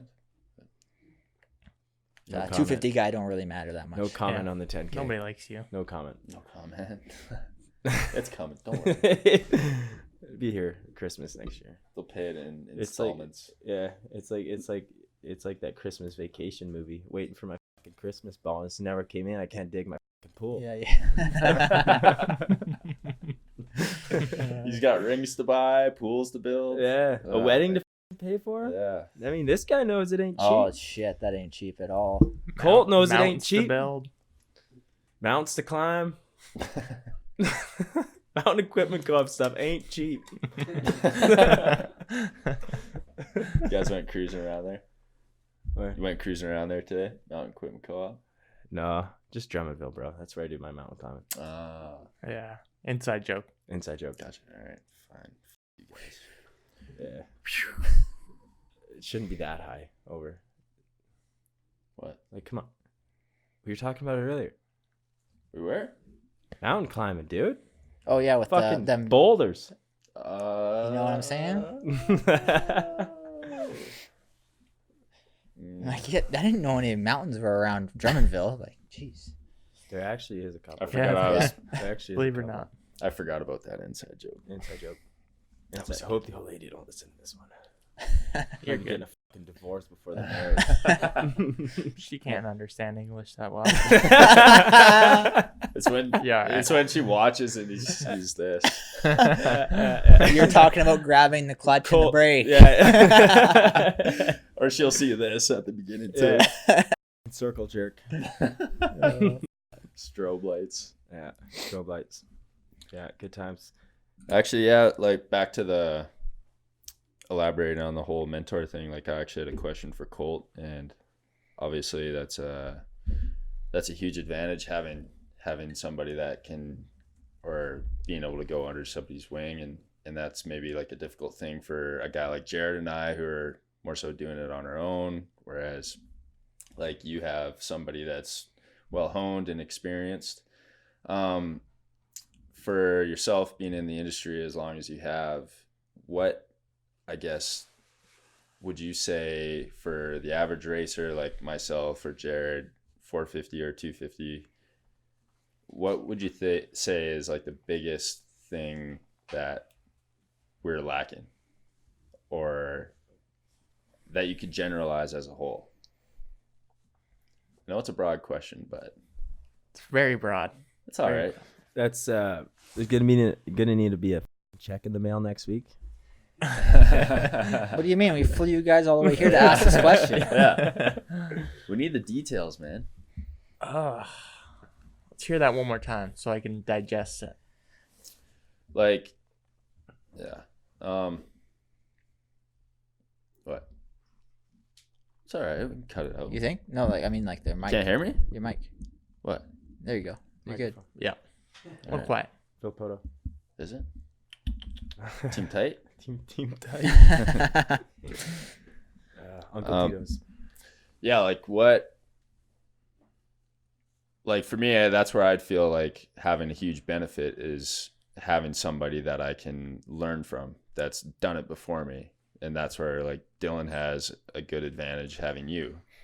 But so like what kind of advice could you give, like just in a general sense? Like what do you think the average racer, whether it's Canada, US, doesn't matter, like what do you think those guys that are just kind of like behind behind a little bit or on the bubble, like just on the cusp of things, what would you say, like what kind of value could you add to them?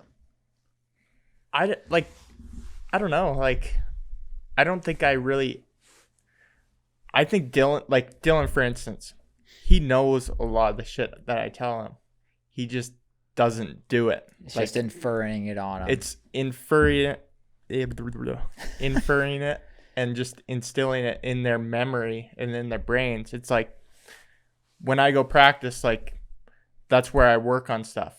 And that's where I get it down, because in the race, I'm not going to remember that shit. I'm just going to go wide open and go as fast as I can. But if I can instill that in my memory in practicing, it'll just come to me in the race when I'm in that mode and doing those fast laps and stuff like that. So for like when I tell Dylan stuff, like 9 times out of 10, he already knows it. Like, he's a smart guy. A lot of it's just common sense, hardening the up because he's soft, and Soft just like ice cream over here. and just getting the job done. Like, it's not. There's nothing that I think a lot of people think that, you know, there's just this like these guys just have so much good info that's why they're better.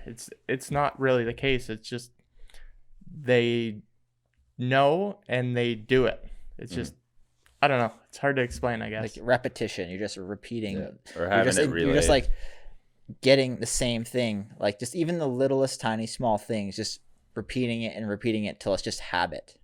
Is that what you kind of mean? Yeah, I think stuff like that. And then there's little stuff like where for say like this next year where the difference between Dylan and you would be like I can see him on the track. I'll be like, man, you're pushing too hard in that one spot where, you know, you might not have somebody that tells you that. But realistically, you could teach yourself to be able to realize that, you know, like if you can focus that much in practice, when you go out to the race or whatever, even when you're doing your time qualifying and stuff like that, you'll be able to be like, oh man, I'm pushing too hard there, or I need to push harder right there in that section.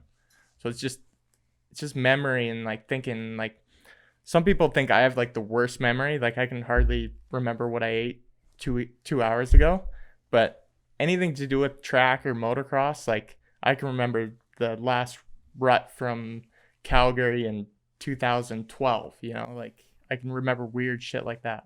Yeah. You can remember his suspension clickers from 10 years ago at Nanaimo. Maybe not that far, but stuff like that. Like that's where I feel like, you know, the good guys, that's how they get good, is they can do stuff like that where, you know, the mediocre guys, they don't really focus on that, and they're like, oh, these guys got better bikes, they got better trainers, they got better this and that. I don't think that's the case. Yeah, that's an easy out. Yeah. I listened to a podcast with Brayton. I can't remember what podcast it was, but he was talking about how it's not like nowadays it's not the bikes that are going to make the difference. It's the bikes are so good that it's like if a kid goes from 15th riding his own bike as a privateer and hops on a factory team, it's not going to make that much of a difference for him. But how much money do I have to slip you to talk to me next year, not him? Double what GDR's paying him. Double. Yeah. Frank money. I can talk to my dad. He might pay you. Good times. I guess, yeah, it's like trying to, I guess that's the big thing is, I mean, for myself, like I've never had that opportunity to kind of be under somebody's wing. It was always figuring it out on my own. But it kind of like what you're saying is, for me to get better, I just had to be more accountable with my training and even my mentality, or who I like myself as a person. Like, was my habits good or were they bad, or like what I was doing in a day, was it actually helping me or was it not? And that's how I found my progression came, was just being more accountable and just trying to hone myself as not just as a racer but as a person. Yeah, just being diligent, knowing that these things mean something, and you gotta instill that this is actually gonna make a difference, other than brushing it off, kind of thing. Is this slice of pizza gonna help me or is it gonna hinder me? Is this cookie gonna help me or hinder Dude, me? that cookie on the way here is gonna help me. We should definitely get some cookies. Hey, is it? Can do we I Cole? swear too much? Like, No, it's okay. Oh, it's okay. Okay. It's just gonna be a lot of editing. Oh, you don't need to edit all of it. I feel like we're good. You guys got to edit the swear words out? We do, but I feel like we don't really need to. We have We been. don't have to, but I mean, you could take Honestly, a I few feel out. like in the audio, like you put on Apple Podcasts, we probably don't need to. Can't you just go beep? That's what we have been doing. Wow. Just for like, We just for wanna upset F-bombs, people, just for yeah. F-bombs and calls. Calls. I haven't Yeah, heard we were, any we were pickles. last time we were talking about. I was telling a story about how I got a catheter, and Oh, Ooh, how was boy. that? fucking horrible, man. Like it was rough. It was a call. It was they shoved it down my hole, and the thing is not small. Your dick or the No, the tube's like 3/8. The tube's like 3/8 thick. It's not small. oh my god. Yeah, it doesn't sound fun, dude. It was not fun, and yeah, this was in Regina, 2015. I don't know if I should retell the whole story. Probably No. not. No, that's not. Cut it out. I It's don't in the wanna hear about last your dick hole. podcast. Yeah, go listen to the last podcast if you want to listen to it. Okay. Sounds good. That reminds me shoulda of kept- Calgary 2000. Is that Man. when you on the face of the 110? Yeah. So, anyways, Oh, I remember that one. I think it was that year. I think it was there. I hit my head pretty hard that time. But, anyways, the doctor was feeling my back because it was like when I woke up in the hospital, and they're like going down my back. Does that hurt? Does that hurt? Does that hurt? Does that hurt? Nope, nope, nope, nope. And then finally they'll go, does that hurt? And I'm like, woo. Yeah, that hurts. Oh man, I remember that one. I thought you were dead. Let's Yeah, that was a bad one. That was bad. 2010. We were racing that year. I think you were number 10 on Blackfoot. Yep. Yeah, so we 10 on were Blackfoot. racing that year. And I came back the next weekend and went 1-1. Jesus. Were you back the next weekend? I thought you took a weekend off. There's a reason why he calls Went us soft. 1-1, and then the weekend after I went 1-1 again, Yeah. and then I went to St. Julie, crashed down that hill, cartwheeled, knocked myself out, blew my shoulder out, Yeah. done for the season. That- Got back in the points chase, or I got back leading the points Yeah. before St. Julie too. Oh, dang. Full I beast remember mode. that. Yeah, I probably shouldn't have rode though. Yeah, hindsight's 2020 though. That crash was gnarly at Calgary. Yeah. I remember like the whole spectator field was just like It was- surrounding. Like, I would have shut off the throttle if I could, but like, because it was like a roller section, and then it came to that tabletop. So I went through like the first maybe 2 rollers, and then I hit like a rut, blew one leg off, and then I hit the next one. My left arm came off, and I was still wide open with my right arm, Yeah. and then got to the very end, and then cartwheeled and just slid all the way up the face of that jump. Yeah. Yeah, that was high speed section. That was almost Yeah. stupid how fast that section was. Dude, I feel like Calgary is pretty stupid fast every year. It is. We've Yeah. been trying to tell them for a long time. Just slow it down a little bit. Like it's so That fast. one straightaway this year was fast. Like, Oh, ski jump. before you go that like ski jump it's thing? like kind of like this before the 110. Yeah. Jeez, that's fast. Yeah, like I was 5th gear wide. Yeah. Like Yeah. Just put a as wall fast jump. as it'll go. Wall jump. Just Put a those section things of wall everywhere. jumps. Wall jump. I say even just put some rollers in there. Just like slow it down a little bit. I'm just out of corner. Yeah, Something.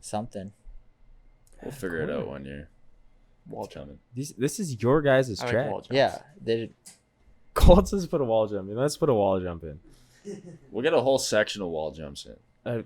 Isn't that doubles? I like their wall jump like We'll just go before wall the finish jump. line there. Wall jump. Which one? Like Wall like jump. right before the finish, or like the Well, they got a before couple the of them. right hander? I hate the one before the right hander. It's just like a stupid single. You just like send a flat and into the right hander. I hate that jump. Slows you down though. It does, but I think there's something better they could do there. Like put some rollers up it or something. I don't know. I just I don't hate even sending know it what to we're flat. talking You know, like two corners, like you do. How You old come are out you? of Shaw Valley, and How you old go. are you? How old am I? Yeah. 26. I'm 26, I think. So I think you're borderline soft then. Board. I guess, but How it's old just are like you? 22. it just seems like there's something better you could put there. Like it. I I don't. Yeah. I like you're this- deep in the millennium. I like the single coming out of Shaw Valley, but the next one I'm not a fan of. The one into that right hand, like Into the right hander. where I went off the track. Oh, I don't know if Yeah. So that one. You Yeah. dirty dog going off the track. Off track excursions like Adam Cincerillo. Yeah. Dude, that was. I can Yeah. appeal that to the MCC. That one, if they would have docked me, they kind of let me This go. is the perfect They time to didn't do dock it. you? No, No. they gave me a warning, and then the next time I got the track, they docked me. Jeez, you are the Adam Cincerillo of the North. Okay, yeah, but the one was I couldn't see shit, so that's technically not my fault. And the first one, dude, there was Derek Schuster and Kevin Tyler, because like Tyler Medallia and I came in as left-hander with two lappers with about 3 laps to go, right? So we're going for it. I think it was for second or third. So we're going for it. I come in, dude, lapper squares up the turn, smokes my front wheel coming out of the turn because he saw Tyler, but he didn't see me, which is fine. Racing incident. Dude, I hang like a hard left because he almost cleaned me out. And I went to go turn right to go back on the track a little bit. And there's Derek Schuster, Kevin Tyler. Did not like my chances of going through those two guys. So I went around. That was right before the finish, right? Yeah. But I what you remember that. forgot to mention is your throttle arm was twisted as far as that thing Yeah, would go. there was no hand up. The hand was down. Yeah. Right to the finish line. But it made it. I feel like it made it worse because of how dusty the infield Yeah, was. no doubt. So like when I went through it, it was like a cloud of dust, like in front of everybody who was watching the race, right in front of everybody. It was just a cloud of dust with me just on the other side of it, and I feel like that was not good. Hindsight, you see, learn from that. 2020, gonna try and go from 2 cuts to 1. Cut it in half. How many did you do in 2018? I didn't get docked once. But how many cuts did you do? I didn't get docked once. I pled the 5th. Cuts. I pled the 5th or 10th, whatever amendment. Oh. Oh, Lord. No, I don't think I cut the track that year. Dude, I don't cut the track nearly as much as I'm not getting into that discussion. Yeah, let's not Let's not get go into that. down that. Um, Let's not go down that Yeah. road. Anyways, I don't think I cut the track once that year.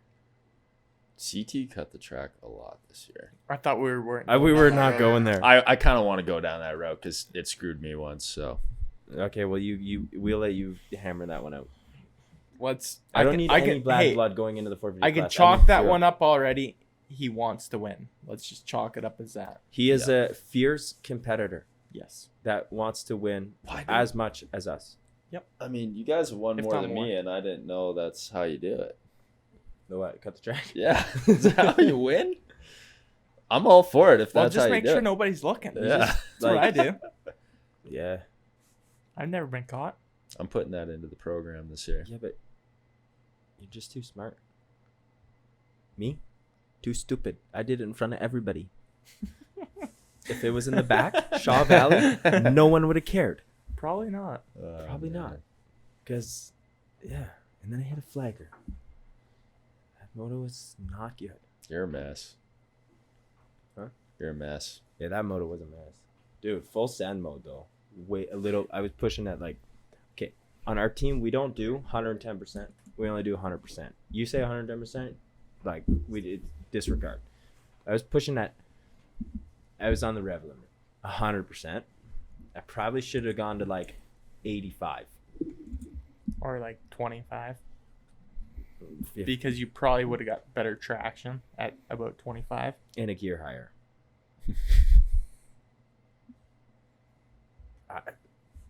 I know my mistakes. And then PG, it was better. Dude. PG. PG was better. What? What? Dude. Honestly, Your bike breaks. That was and not you're my just fault. I pled the hammering fifth on on that it. one. dude, I admire that ride at PG. That was insane. See, these guys get That it, was insane. hard. I feel like I proved my hardness. But how? I ate a fucking spoonful of concrete and hardened the up. Yeah, No, that you was didn't. nuts. But I don't know how you did not get black flagged. Well, his bike wouldn't have been that bad if he wasn't trying to jump stick. But you were still setting the thing before the finish line, weren't you? With that, No. no, you were double singling. I think you I were was- for a bit. Yeah, for a couple For a laps little until bit. I really realized my subframe was broke. I thought it was just, yeah. Yeah, like I don't know, my seat's kind of funny. Well, that's what I thought. Because like, Probably stop while you're ahead. no. I just don't know if I can say this on this podcast. Say whatever you want. You can say whatever you want. Yeah, we can can bleep it cut out. it out. Okay. Yeah, we can cut it. Hondas are known for the seat to pop out a little bit at the top. Tech Yeah, tip. yeah. The, Tech the tip- front tech where tip the for Honda. gas tank is. Put an electrical tape around the thing that goes into the gas tank because they are known to come off. The front pops off. So that's originally what I thought I've it never was. had one come off. Yeah, but you're Well, you're, what you're like an happen- angel on What a bike, happens man. when you go off a jump and then you sit down Listen to as you're landing? There's a lot of pressure on that seat. It can't handle that. I don't care what bike you're riding. It ain't gonna happen. This is correct. That's a valid point. Valid issue that I do have that I'm trying to fix. Yeah. Hey, but 450, I don't need to sit down when I land because there's enough power. I'm sure you still will. Because you won't listen to me. But practice, and race. This is the difference, guys. This is practice, probably no sit down. Calgary, Moto 1, there might be one or two. But Lots of we're working sit-downs. but we're working on it. So when you see that and A you see, lap. you just need to put like, you know, those one of those fucking, like bug zappers. You just need to put one down so when I sit down it just zaps my right nut. No, I just need to have a headset in your helmet so I can talk to you. Yeah. Do they even? They are should you- legalize that. Shock collar? Is it illegal in? Is it illegal in Canada? Do they even care? I feel like you can run it. I feel don't like think they it's give a not shit illegal. in Canada. Yeah, but could should you probably try imagine that. like tonight, perfect example. Could you imagine me riding with Colt in my ear? Dad, stop. I couldn't even talk back because they don't do that yet. I would just be able to hear them.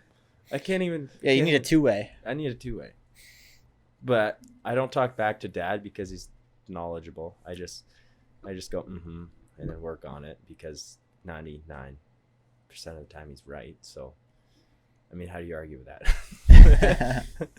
Only takes them 2 years to realize. 1.5. 1.5. 1 3/4. All right. Cut it in the middle. So do we count this year? Is this like number 12? What's number 12? It was just like, do we count this? Was it like this year that we figured it out? Or I figured it out? Figured what out? Yeah, what's You're number right. 12? Like, you should have my last name. You're right. Oh wrong. my gosh. Let's move on. Next question. Honest. Colt's right. What's your questions? You got a question? No questions. All right, I'm fine. not a question guy. Dylan, you got questions? For who? Anyone? This Chris, me, I Keelan, got a question, question for for Buddy yourself. on the bike. Todd. Dude, you crushed that beer pretty quick. He's known for that. He's a legend. Yeah. Attaboy. I got a question for Colt. Oh, shit, he says. It's okay. It's not bad. So, we got a new rider on the team this year. Tanner. Younger guy. You saw what you had to do to me. Is like this going to transform over to him? Or are you going to be like harder or softer? I don't feel like Tanner's as wild as you, man. Yeah. I feel like he doesn't have as much guidance. I don't have to put as much guidance into him. Okay. So softer. I'm pretty hard on everybody. This is true. What was your hardest year of racing? Hardest year of racing? Yeah. Ooh. First one that pops into mind. Like, I don't know what you mean by hard, but I would say 2013. When you're number 9? Yeah. Did you get hurt that year? Yeah, I got hurt Yeah. that year. At Kamloops, right? Yeah. Yeah. And Is that the year, I think, you went down to Cal at Perform X, right? I think I was there. You broke your Probably. chain or something, watered up Lake yeah, that was a Elsinore. bad one. Is that the same year? That might have been, that was either 12 or 13, one of the 2 years. I think that, I think that was 12. really? Yeah.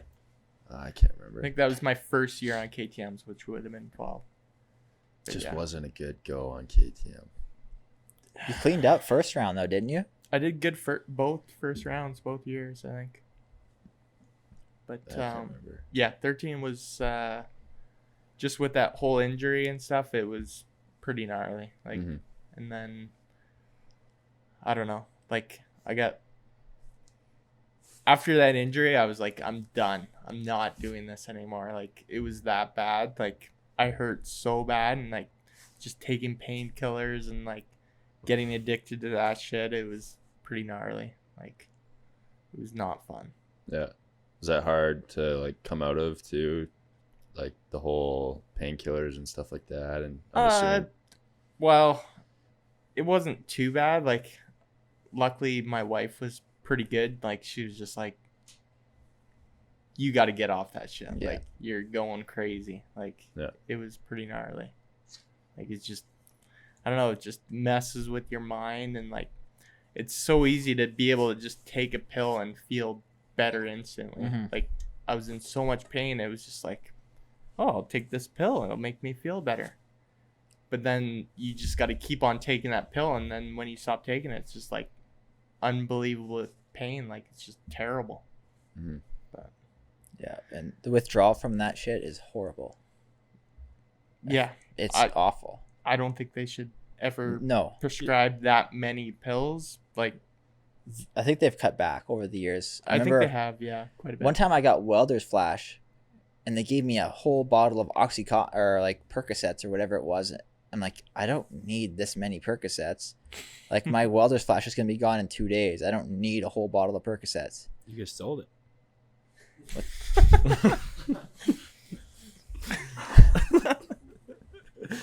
oh man. You would say that. Yeah. Come on, man. His mind's just somewhere else. We're talking about some heavy stuff over here, Dylan. Get with it. I'm trying to lighten the mood. But yeah, get once I down. got through that, it was the same thing as always. Get back on the bike and get back to winning, you know? Like, Mhm. Yeah, but that short little stretch was probably the worst of my career, I'd say. yeah, yeah. It seems like, from the outside looking in, it seems like you're a guy that's very mentally strong, and it seems like every year there's a new American that's coming up, and it doesn't matter who it is. You have the mindset you're going to beat them. I think it was Dylan Kalen one time told me that it doesn't matter. It's like, you could say Ryan Dungey's going to come up to Canada, and Colton's just going to be like, oh yeah, I guess I got to race him. So that's kind of something I've always admired over the years, of like how resilient you are. It doesn't matter if it's Metcalf or Gerke or whoever it is that's going to come up to Canada. You're mentally strong enough that you know you can beat them if you put the work in. Yeah, I think it's just the only advantage that I have from those guys is I know the tracks and all the ins and outs of the tracks and stuff like that. So I definitely have a leg up on them on that. Yeah, they might be more talented, they might be faster than me, but I feel like at the same time they think differently too. They think, oh, it's gonna be a walk in the park. Yeah. Where I think the only guy that didn't think it would be a walk in park was Millsaps. I think he truly thought it was gonna be a tough battle, and he Yeah. came prepared, and he obviously dominated there, right? So I think that's a big part for the US guys coming up. They have that US, I wouldn't want to say, yeah, I will say, they have that US mentality Yeah, they're the best, you know, they're going to come up here and whoop our ass. But it's not that easy when they don't know the tracks. I know the tracks well. I know the ins and outs. I know the schedule, all that kind of stuff. They're new to it, and that's a big advantage for sure. Yeah. Do you ever feel like there was like any regret of you not pursuing something more in the States? Because like you obviously you had a top 5 at Southwick one year, I think 2011, or I think it was 2011. Yeah, you had a top 5, and then you got that Troy Lee ride for the last couple rounds. Is there any regrets of not trying to pursue that more, or? Maybe a little bit when I was younger. But if you're not in the top 3, or I would say top 5, maybe, but probably top 3, they really don't care about you. They're more about their own. They're patriotic. They like their U.S. guys. And if they're going to get somebody that's foreigner, they're going to get a guy that has the potential to win. Yeah. And I was never really quite that guy. So, you know, I maybe wish I would have went down there when I was younger a little bit more. But I did the Supercross West Coast a couple of years and did okay. I think I had a couple top 15s. Yeah. I think my best finish was maybe like a 12th or something like that. But I'm pretty happy with what I accomplished down there. And but yeah, it just never really worked out. And I mean, for me, racing in Canada, I could make a good living and I could have fun doing it. I could have my off season, and I can enjoy my family. Yeah. If I were to go down there, at the beginning part of my career, it would probably be all right. Like, because I would just have a girlfriend or whatever. I could travel, wouldn't worry about kids and stuff. But you know, like obviously, like the last 5 or 6 years having kids and stuff, you want to be towards home and stuff like that. And it's, I don't know. It's, you got to think about your quality of life. And when you're going down, if you were to race down there, it's 17 rounds of Supercross. 12 rounds of outdoors. 12 rounds of outdoors. You don't get a break. Yeah. Like, it's literally, you're going all year round. And in Canada, the most seasons that I did was just 10 rounds of outdoors, 9 rounds of outdoors, 8 rounds of outdoors, whatever it was. With the new series, it's obviously a little bit more, but I get that off time with my family and I can enjoy it and be a normal person for a long part of the season. And I feel like that's why a lot of guys like Villopoto and some of those guys retire so early, is they're burnt out. They can't do it. Like, it's a lot. You just want to have a normal life at that point. Yeah, right? for sure. Yeah. I don't know if you remember this, but man, I was really young. I was probably like 12 or 13. Went down and stayed with the Wilsons, and I don't know if you remember this, but you were staying at the Wilsons too. And yeah, I remember I think it might have been the first year I think you were on a Richmond Cowie and you were doing the West Coast Supercross. I was just kind of curious if you remember me as a little guy. Did you come down with somebody else? I was just me. I just flew down and stayed with the Wilsons for, I don't know, I must have been like 12. Yeah. It was a long I remember we went to a track. I might have been the Hemet Supercross track. And J-Law was there he was on a Suzuki.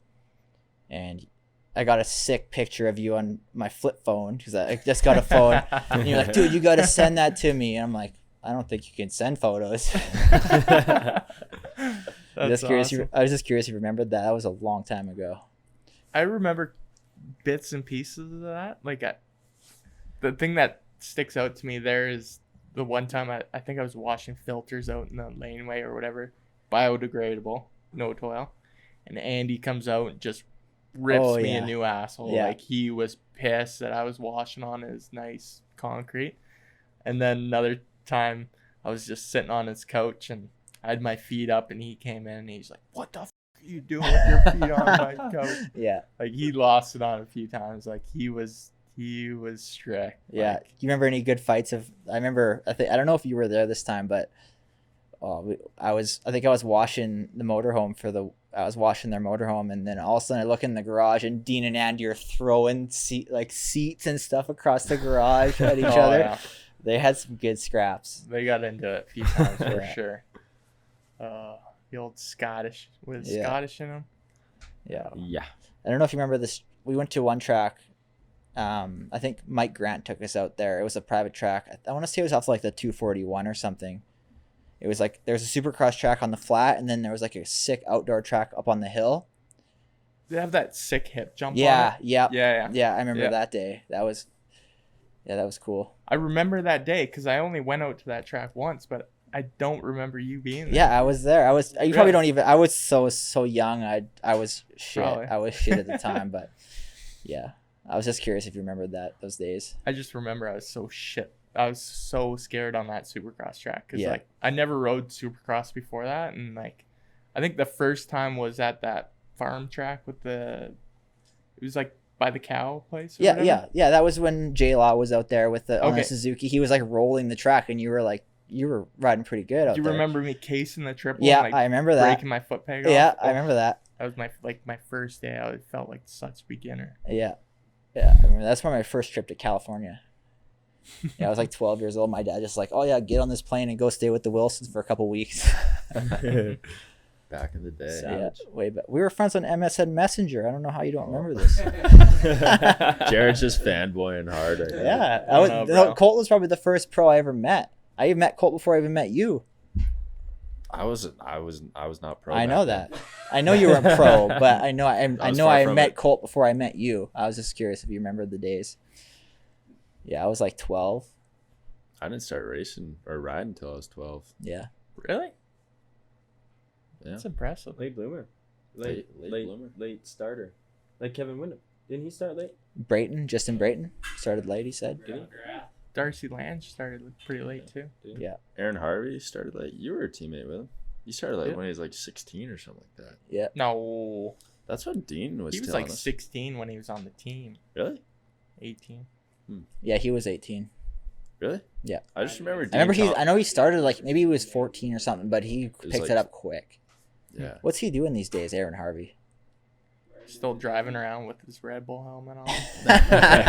Hitting there's that one massive jump out at Reno. Oh yeah, see like that beside video? the power lines. Yeah. Yeah. I see videos every now and again, and I'm pretty sure the last one I saw, he still had his Red Bull helmet on. Reminiscent of the old days. Yeah. yeah. From like 07, 08, Yeah. hanging on to it. Shoot. Should we get into some questions? Oh boy. Sure. Not Steezy. Let's get into some. Yeah, I think we some used this all up. questions. We answered a bunch of Fire Yeah. up some. Let's get into some Cody Supercross. Littau I questions. missed a few minutes, so if I ask one that you answered, we'll just. First one here from Shellboy MX. Talk to the mic. Well, first one from Shellboy MX here. Do you like racing at Wild Rose? Who's that one for? Either one. Both of you guys. Yeah, All four. I love Wild Love it. Rose. I think it's awesome. It's like one of the best tracks in the series. It's got probably the best elevation, awesome dirt. Yeah, I was gonna say it's probably Sometimes It's really up there, the top prep three. of it isn't the greatest, but I think when it's prepped, it's probably one of the best I tracks feel like out they have there. a tough one though because it's so windy a lot of the Yeah. time. Like the 2018, it was so dust, I feel windy. like the only issue is kind of the dust and maybe some rocks in Shaw Valley a little bit. But I mean the dust is tough because of the sun that comes over the hill and with the wind. I mean, Yeah. you either make it a mud fest in the morning and hopefully you have enough moisture, or you kind of chase it. I don't know. It's super exposed up there on the hill. That's Like, it. It's not That's a lot it. of coverage. And yeah, 2018, I remember it was super windy all morning. We're like, shit, this track's going to be dry as a bone. That's Yeah. what makes it special. You get smoke, you get wind, Dude, all Yeah. sorts the of smoke this year was gnarly. Hail. Oh, yeah. Hail. Yeah, hail. we've It's had usually it all like there. it used to be like one moto was hail. Usually the second 450 moto was hail. I remember like the Yeah. second 450 motor like 2 years ago at like 6:30 at night with the sun over the hill. Oh You guys yeah, couldn't they were see running. shit. That was the first year of the Triple Crown, and Yeah, they were yeah, running yeah, yeah. super behind. Like, dude, not even behind. They were like a day late. Might as well run it on Sunday. Yeah. Well, the 450 moto almost should have been postponed to Sunday because of how dangerous the sun was at going over the international and Yeah, stuff. you can't Like see it was shit. bad. It was It bad. wasn't really. Yeah. Yeah, but no, top. I would say top 3 like track. Yeah. As long as it's prepped well. It's one that Prepped well. it's one that Yep. I can't see not being on the circuit. It has Yeah, to Like be there. I can't see It not. has to be The only thing I there. don't like is the concrete start. That's got to go. Yeah, I hate that. Hate- Every track that has a concrete start, I feel like it's like early 2000s. It's got to yeah, get rid of it. Go great. Great. Go great start. I feel like we could. We should go great start. Why not? It's like GPs go great start. Evens out the playing field. Yeah. I It think. does. I'm down with it. It's the same. Don't have to pick a bunch of shitty gates. No, the gate staging would go a lot quicker. Yeah, you don't have to Yeah, prep for sure. Yeah, anything. you don't have to prep shit. Just pick something. I feel like it would be a positive to the series. Write that down. Triple Crown. Triple Crown, great start. Write it down. Yeah. Next question. So it comes from Dom Petruska. Biggest struggle from 2019. Half a bike. Yeah. Yeah. Prince George. PG first moto, half a bike. It was a little bit of a struggle. Honestly, the rest of my season actually went pretty good. So either second moto Calgary or first moto PG. You didn't feel like any towards the end of the season. You didn't feel any pressure, like building pressure, because you had the points lead. You didn't. That wasn't really in your mind. You're just like, I'm gonna go beat these guys anyway. Like, It was like the first time I've ever been in that position, right? Having the points lead, kind of heading towards the last round. And I mean, I honestly, it was weird. Like, I actually didn't feel that much pressure. I think the only day I felt pressure wasn't even race day. I went practicing, I think Tuesday or Wednesday before Walton at a track. I went out, I normally do like a warm up 2:30s. I went out, did my warm up, and I was like, I can't ride today. I'm going home. Like, I literally did 15 minutes, loaded up, went home, didn't ride all week because I was like, I can't get hurt. And it was just like, and when you're riding and that's the only thing that's going through your head. don't It's get not, hurt. it's not good. Yeah. So that would be the only like struggle. And then on race day, I literally just like, even Walton or Deschambault was a little bit different because of like muddy conditions and shitty. Yeah. I was that just like, sucks. just get good results. I was like, it kind of sucked because my win streak kind of ended, but I was just like, going in the day, I was like, just get good results. Kind of take a page out of Colt's book. Like, you don't need to win every moto, but you gotta be there. Yeah, you know? be there. And keep just chugging along. Don't even gotta ride during the season, man. Yeah, this guy doesn't ride. But even at Walton, man, going into the day, I told Kyle, I'm like, dude, we're not changing a single thing today. I said, we're going to line up on that gate and we're going to go win this first moto, That's the way to do it. you know? And if you just ride like every other weekend, cause it was going well. I was just like, we just do the same thing, mentally prep the same way and just prep like you're going out to win. I feel like that's kind of why I just like, in that first moto, I could have like settled into a third place spot and clinched it, but I feel like that would have been worse for me because I would have just been thinking about championship. And I mean, even though you think about it a little bit, like when you're in third and they're like you want to win, I feel like you're feeling good. You kind of just ride the flow a little bit. Let's be honest. You weren't thinking about anything out there. You were just wide open throttle, going for the win. No, I was a little easier on the clutch than normal. Going a fried clutch on. Yeah, that would suck. the I mean, the only championship. thing you can't do is DNF, right? So Yeah. it's like you got to be a little bit Yeah, conscious, but like mentally prep as like any other weekend. Honestly, you looked super solid though. Like at Walton, last round, like you would have even you had it wrapped up after the first moto. You still went out there and crushed everyone's second moto. So it's pretty impressive to see that. It's always easier. It's easier after you. Yeah, after you, Yeah. yeah, then it's like the pressure's pressure off. is- Pressure's off, right? Yeah. Yeah. But I mean, also like, I feel like I kind of knew deep down that was going to be my last 250 outdoor race. So I feel like even for me, it was kind of just like, I almost had like a little chip on my shoulder. Like I want to go out Yeah, at the 250 class, winning the last outdoor race too. yeah, You know what I mean? It was kind of like for me, because I knew we were already talking 450 and stuff before the end of the season. So I kind of knew a little bit that it was coming. So it was like, I didn't want to end the last race of the season not on top, right? Same thing with Hamilton. I was like, I'm probably not going to win the Supercross championship, but I want to win that last race. Yeah. You know? So there was no thought of like maybe I'll run the number one plate. There's not too much that goes through his head. Oh, come on. Give me some credit. No, Colt and I actually discussed that a little bit, quite a bit. The 250, 450 kind of thing. we went back and forth quite a bit, him and I and Derek. It was a pretty long decision, a little bit.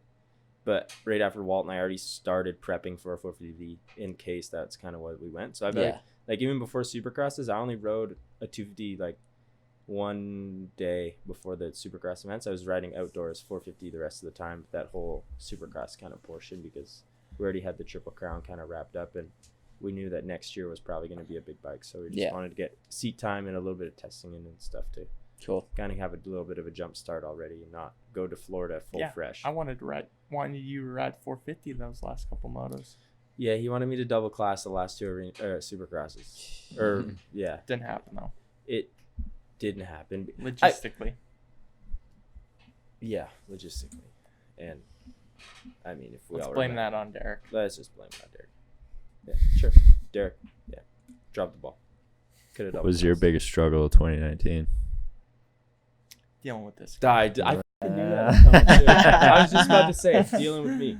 The loose cannon over here. Oh man, I don't even know what. I want to hear this one. Struggle of 2019. I would say go for dunes. Just like, man, like I wasn't feeling good going in that round, and just to like get through that round was a struggle. Like, I don't know anybody that like if you're having a perfect day at Gopher Dunes, like that's near impossible. Like, and I was having a bad day going in, so I knew it was gonna be bad, and so it was just that day was a struggle to get through. Track was awkward this year too. It was just there was no flow. Oh, that was great. Guy goes 1-1. Water truck roads, bro. Water truck. No, Gopher was tough this year. Yeah, it was tough. There was just no flow. It was. You had to just bang off of everything. Just there was no. I don't know if anybody felt felt smooth that whole week. Like, I know I didn't. Alessi, maybe. Like, what got into him? He felt something else. No comment. No comment. Like, what do you guys think happened there? He brought his motor home. We talked about this in the last podcast. Oh, did you? Yeah. I didn't listen to it. Sorry. You should go back and listen to the last one with this guy. Okay. We go in depth about it. But I don't know, man. Can I have the Coles notes? What's that? Coles notes? From the last podcast? Yeah. He brought his motor home. I don't know. Okay. What was in the motorhome? We don't know. We can leave it at that. I don't know. I don't know what's going on there. Yeah. Yeah. That guy's have you been up there in the GDR semi? Yeah. It gets pretty hot up there. Why do you think we have winter coats on right now? We used to have 2 air conditioners. One broke. It doesn't really keep up in that. And guess who sits by the one air conditioner that we have up there? Hey. Jake Trico. I'm up here on the totem pole. You're down there. You might be a little higher this year. I hope I get the fucking air conditioner.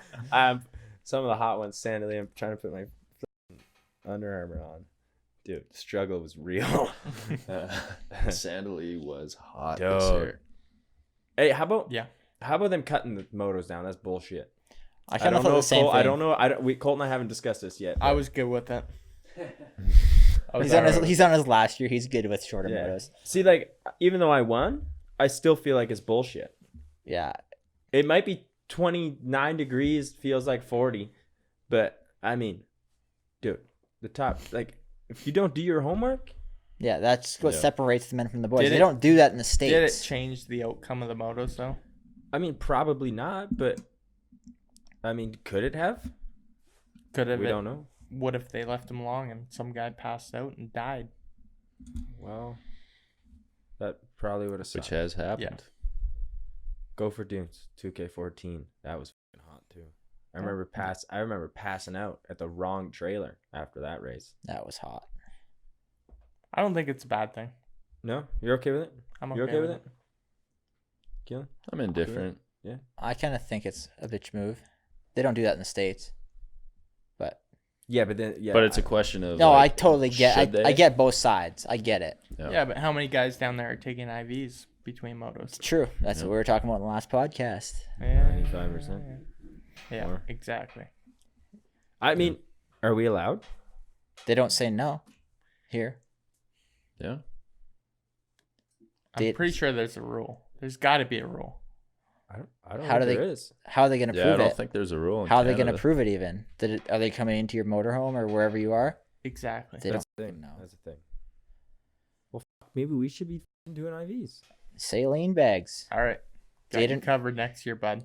We're I can talking. do it for Nurse ya. Nurse Colt. Yep. Yeah, Text Derek right now. we were talking in the last podcast. Todd brought up how I can't remember what pro. Do you even know what pro was? You want to tell me the story? No, you were telling Stuart. this. No, I was. You said Stuart. no. He said that. Oh yeah, the Stewart story about how someone showed up to will call. It was like, I'm here to give Stewart his IVs. But Todd's like, yeah, he knew a pro. He was talking to a pro that's like, yeah, I dated a nurse and she snuck out saline bags. That's how he got his IVs. Yeah. They don't know. You can't test for it. No, you can't. Can't test. I don't know. I still don't feel like to me that's cheating. So I wouldn't do it. I No, don't yeah, I do get- anything to yeah. cheat. I would never take performance enhancing drugs. I would I do would anything. take that shit every day. No, you wouldn't. No, you wouldn't. Get out of here. Why not? Just playing devil's advocate. Why not, Yeah. man? Why not? Yeah. What's I don't know. I stopping you? feel like I like to win fair and square, and I feel like if I'm taking something, it gives me an advantage that someone else doesn't But have. you I cut feel- the track and take the water truck roads. Yeah, you did. But that's exactly why the reason why like I feel like there has to be a level of respect between the riders. Like, you don't want to take somebody out to win a race. Like, yeah, maybe it's for the championship, stuff like that, but that, yeah, I don't know. Yeah. I don't You know. don't, That's wanna, you don't want to take someone out to win the race. Wow, I might take somebody out. it's such a gray area. It is. I don't know, especially in Canada, man, because like I feel like it's wide open, but I feel like none of us do it. Just Out of respect. I speak for both of us because I don't know what You everybody else speak is for doing. yourself. I can speak for myself. I think kinda know people what you do it in I Canada. kind of know. I'm up there with them, so I don't know. I'll speak for myself anyways, but I feel like everybody doesn't do it just because like of the level of respect that we Yeah. all kind of have. I mean, it's just we don't do it because, dude, one person does it, now one other guy does it, and then I don't want to put shit in my body that I don't know what the it's doing. Mm-hmm. Like, Yeah, you know? for sure. It was I fucking think people clean do it tempo though. over here. Who do we think does it though? Oh, fuck. I don't know. Listen Like, to the you last did it. podcast. You think I do it? I You don't think think I do no, it? no, but not you. I think there's people that do, and For I mean, sure. him and I know some people that have. Yeah. Oh but yeah, for sure. Topher Ingles. Kind of along the same lines. We're not naming names. Next question. Oh, that was a question. No. Question No. for Water Boy. No. I feel like I didn't answer the question that led up to that, but that's okay. No, you're okay. You're good. We're good. I don't even remember what it Next was. question's from Victoria Mintenko. Do you feel that riding or racing has made you a better person, and how so?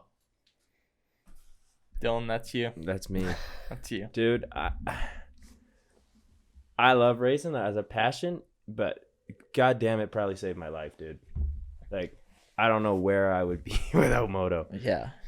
You know, like growing up, focus was all moto. All my friends, dude, drinking, drugs, chicks. Like all your friends in school. Yeah, friends in school, friends in town, Yep. whatever, everybody. And like all I had was that one dream, that one focus that kept me out of that Yeah. kind of for like sure. shitty group of dudes, and would go to the track and just go ride and focus on like my goal. And like Friday night, you know, everybody would go to a party, I'd be in the gym. Yeah. You know, it just kind of kept me away from that group of dudes. And I have a couple of group of dudes that are fucking homeless right now downtown Ottawa. So I mean, it sucks. It's life, but I feel like it kind of kept me on the right path because, I mean,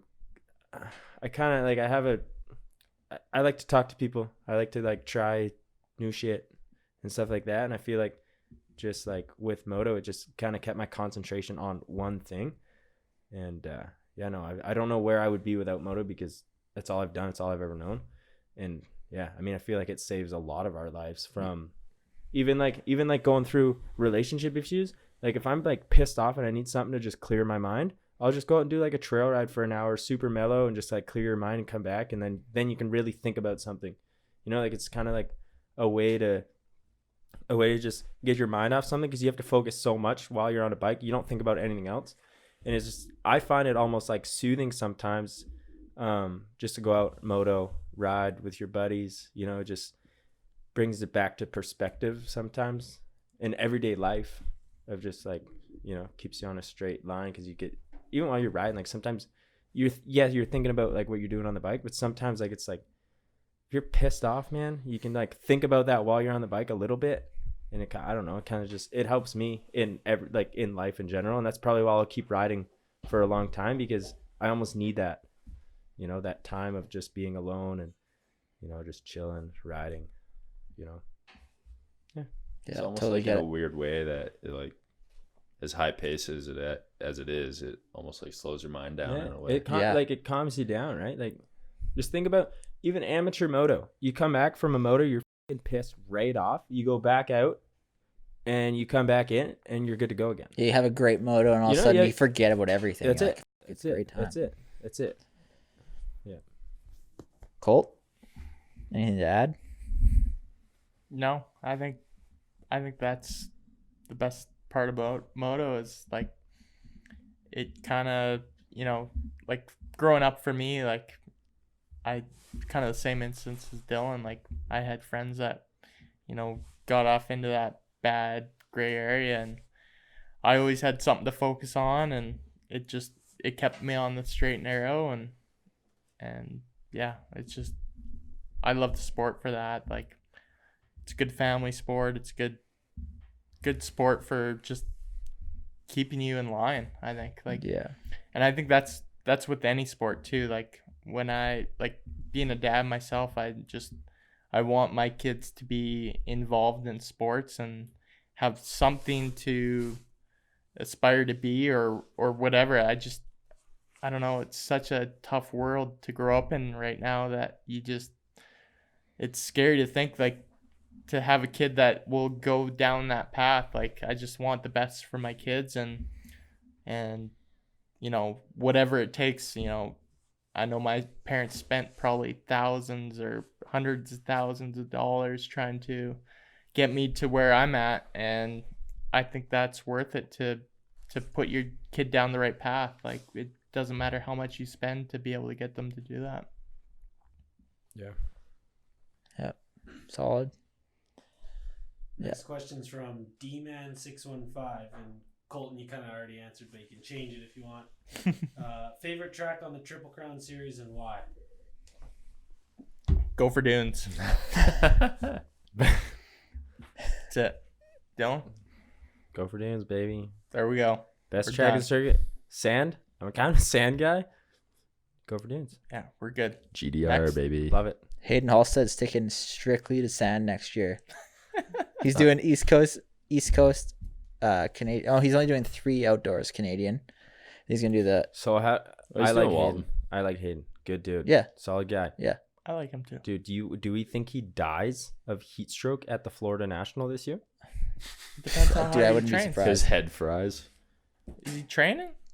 Well, What's he doing? I mean, I don't know. So he's doing East Like- Coast outdoors AMA and Walton, Sandley, and And Gopher. Walton, Sandley, and Gopher Canadian Nationals. Not a bad schedule for a privateer guy. Yeah. For a guy, East Coast guy. Yeah. Not bad. Take a week to It's do. probably cheaper going down there than Yeah. it Oh is yeah, for going sure. west, right? For sure. Yeah. Not a bad schedule. idea. He'll survive. Be all right. Next question. He's a tough dude. Yeah. Next question's from DJ Burmy. When is Dylan going to grow the greasy stash again? Oh no. Oh, I hope never. I am living in Quebec, and the French chicks dig a stash. The tickler. The fucking tickler. Yeah. Oh, Burmy, good dude. Boots and hearts. Who's this guy? It's from Manitoba. Manitoba. Or Manitoba. Saskatchewan or You know this Manitoba. guy? Manitoba. You went to Boots and Oh. Hearts? Oh, dude, No He did, way. or you did? we went together. Oh, Dang. Hey, before Barrie National. okay. Yeah, I remember that. I remember. So We go to Boots and Hearts. I didn't drink that much. Yeah. DJ. Was this when you were on Hondas? Maybe. Yeah. And I was like, why is this kid going to this concert? No, dude. They didn't. You guys didn't. Oh, I did tell Derek. I told him. I was like, hey, Yeah, I got tickets. I know. You mind if I go? Derek was good with it. He was like, yeah, sure. Yeah, I wasn't good with that. Cole wasn't good with it. So we go. Anyway, DJ's hammered out of his mind. And then, so we get back. It was all good. No worries. Dropping off at the track. Went home. Came back. A little late for signing. Next day. Show up. Colt's a little grumpy with me. But I didn't drink that much. I was just out late. You won that weekend, didn't you? Well, that's where I'm going. I said, Colt, I'm going to fucking win this weekend. And yeah. And No, you got lucky that weekend. I didn't get. What are you talking about? You got lucky. What do you mean? I'm pretty sure you got lucky. No. You I got went, lucky championship-wise. I didn't get lucky moto-wise, though. I think you got lucky moto both wise. No. Didn't Ryan No. Surratt Well, like I watch won his the brains sword. out? I went 3-1. Yeah, and you're lucky. I'm lucky to go 3-1 for the overall. Yeah. Should have went 1-1. If I wouldn't have went to Boots, if I wouldn't have went to Boots and Hearts, ladies and gentlemen, I would have went 1-1. Probably. The first moto, you're still sweating out all the booze. Yeah, I didn't. Exactly. I physically do not drink during the season. It was just a late night at a gnarly country concert. So you're telling me you didn't drink Yeah. That much. that much? I didn't drink. You just told us that you didn't drink that much. Yeah. I didn't You're drink. so full of shit. I didn't drink. You're so full of shit. Your eyes are brown. No, they're blue, I think. No, they're brown right I now. think. Anyways, I got the overall that weekend, so it was good. But yeah, DJ Burmy. Shout good out. dude. Boots and Hearts. Shout out. Awesome guy. You were Stash young, is you coming were- back. Stash will be back at one point, but I feel like I'm gonna have to like grow my hair out a little bit, run like the dirty like kind of mullet with the stash to be super French. Oh, But I'm that'll not be I'm real not going French. man bun French because that's like a little bit too much for me, and I think Colt would f***ing chop it off in the hotel room. But yeah, no, the stash will come back eventually. I gotta work on it though. It's gotta be dirty. Full. Who wants a mustache ride? Hop on, baby. So yeah, no Boots and Hearts since then. Just saying. That's what gets you championships. Who's your favorite country singer? It's a tough one. Luke Bryan. You weren't even listening when you were there. What do you You were just so smashed. You couldn't even remember the show. Oh, at the show? Yeah. Dude, I don't even remember who played that night. He was Imagine. lit. No, dude, I drove back. Doesn't mean you weren't lit. True. No, man, it was Keith Urban actually, I think. Good show. Good dude, good show. Have you ever been to Boots and Hearts? Anybody? Never Anybody? heard of this. Biggest you need to go. You're retired. I've you been to can go. one concert. One. Yeah. I've been to maybe two. We're pretty cheap. Anybody who doesn't know Colton and I, pretty cheap dudes. Yeah. We don't like to spend money. I mean, you don't have Not- to go in to catch Not the concert. JSR cheap, but we're cheap. No, we don't sell used. We don't sell used tubes at the fucking Quebec provincials for $10. Good old JSR. Yeah, good times. But yeah, Boots and Hearts. Everybody have to experience it at least once. It's gnarly. Boots and Hearts. Boots All and right, we'll Hearts. go. Boots Any and more Hearts. questions? Right. Toronto. We Any more good ones? one more here from Artie Ostrowski. He says, how do you overcome crashing or an injury? He's recently broke his arm and he's nervous to ride again. Harden the f up. Colt says, eat a spoonful of fucking concrete and harden the fuck up. No, but legit. We need to help this guy out.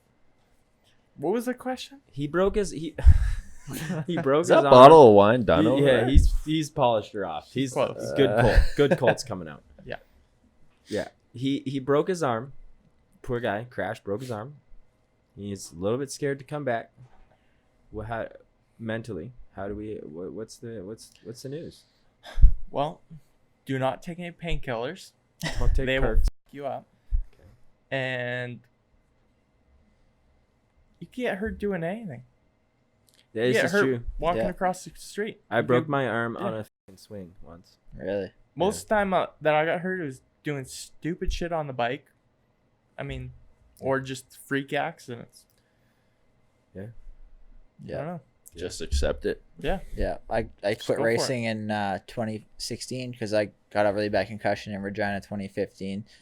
Then all of a sudden I'm at work and I get hit in the head with a steel beam, and I'm like, I got a concussion doing that. So I'm like, what am I doing? I might as well just go back to racing. I can't just avoid everything. Fuck Right? it, I hit my head twice. I'm just gonna go back to riding. No, but like I can't just avoid what I want to do, right? Just because you could get hurt. Yeah, I agree with that. Yeah, I don't know. You just can't have that in your mind, I think, If right? you enjoy riding, dude, just hop back on the bike. Start slow. If you're like, it'll take fucking 2 laps. Yeah. You'll be back up, sending Be it. smart. Yeah, just don't be an idiot. Yeah. Just get back. I don't on. feel like every And time ride to your abilities. Yeah. A lot of guys sometimes when they're new on a bike, they get hurt because they try and ride over their head or try and do a jump that maybe they should wait a year to do. And me, 2014. Try and do a jump or something that they probably shouldn't be doing at their skill level. And I mean that's how they get hurt.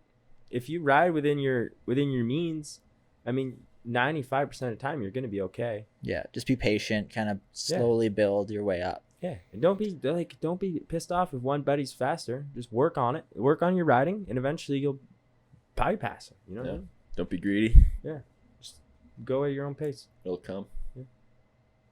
I got For sure. 5 quick questions. You get 1 word answer. Best after party. Walton, 2020, 2019. I made it Oh, till dude, do you 8:30. remember that? Do you remember that? I'm pretty sure I came up to you. I'm like, hey, congrats on the championship. You're like, Whiskey. yeah, whiskey dude, for the that boys. Canadian club, dude. Every 2 seconds, you were back over there, taking out of the pump. Taking a couple shots. Yeah. This is where Colton came in after. Oh yeah, I forgot to tell you something about winning a championship. Don't accept shots from everybody. After I'm demolished at 8:00 at night. Puke, dude. My trailer is never gonna be the same again. Oh shit. Okay, next question. Colt, favorite after party. You got 10 seconds. 10 seconds? It's supposed to be a 1-word answer, but I like that. No. Montreal, dude. I feel like I got some pretty good. I don't got any good ones. Dude, Europe Everyone. up. What? after party with Beats. Europe? With Beats. Oh, I think I heard about this one. That was a pretty good one. Which one are we talking about? Oh, shit. I don't doesn't remember. I don't remember either. I think Beats told me about it. What am I missing I heard out it. on? Next question. Next question. What's your favorite non-moto hobby? Colt. Xbox, golf. Dude. Riding my dirt bike. I don't do anything else. You don't road bike. You don't mountain You're bike. such a loser. Nah. I actually enjoy road biking until I got smoked by a car this winter. I don't road bike. Oh much yeah, anymore. no shit. Nobody enjoys road biking. Dude, it's fucking soothing. I like it. He rides it in the winter inside. Right there. Why? I got studs on my mountain bike too. Why? Why not? Or mountain biking. Mountain bike is pretty fun. I like mountain biking. What about Road mountain, biking, Mountain mountain biking's biking. awesome. mountain climbing? There's some good road biking out here out by Black Diamond. There's some nice hill. That's really nice scenery. Like I don't overview road bike- of the mountains I is don't road bike much sick. anymore. Over it. Too many cars. People texting. yeah. You get Yeah, hit no by, shit. you I hit- get it. Hit by a white BMW. Starts to suck. That's why I go out by Black Diamond. There's no cars. You're just on the road by yourself. Yeah, mountain biking. I'll say now. I do a lot more mountain biking. Mountain bikes where it's at. Next For question. sure. What's your cheesiest guilty pleasure? Moxie's white chocolate brownie. Oh yeah. Mountain 100p. climbing. What's that? Mountain Mountain. climbing. Guilty pleasure. Oh shit. Me too. This would be for Colt, but what's your favorite game on Xbox? Ooh, NHL. Well, it's kind of a 50-50. NHL Battlefield. Call of Duty. Do you play Call of Duty versus Cole Thompson? No. No. Call of Duty sucks. Dude, Call of Duty's the shit. What are you talking about? Call of Duty, Modern PS4. Warfare, Hey, It's for PS4, 12-year-old Xbox, everybody. kids. PS4, Xbox. Xbox. Yeah, I have an Xbox. 12-year-old kids. I got none. I have an Xbox. Sorry, man. PS4.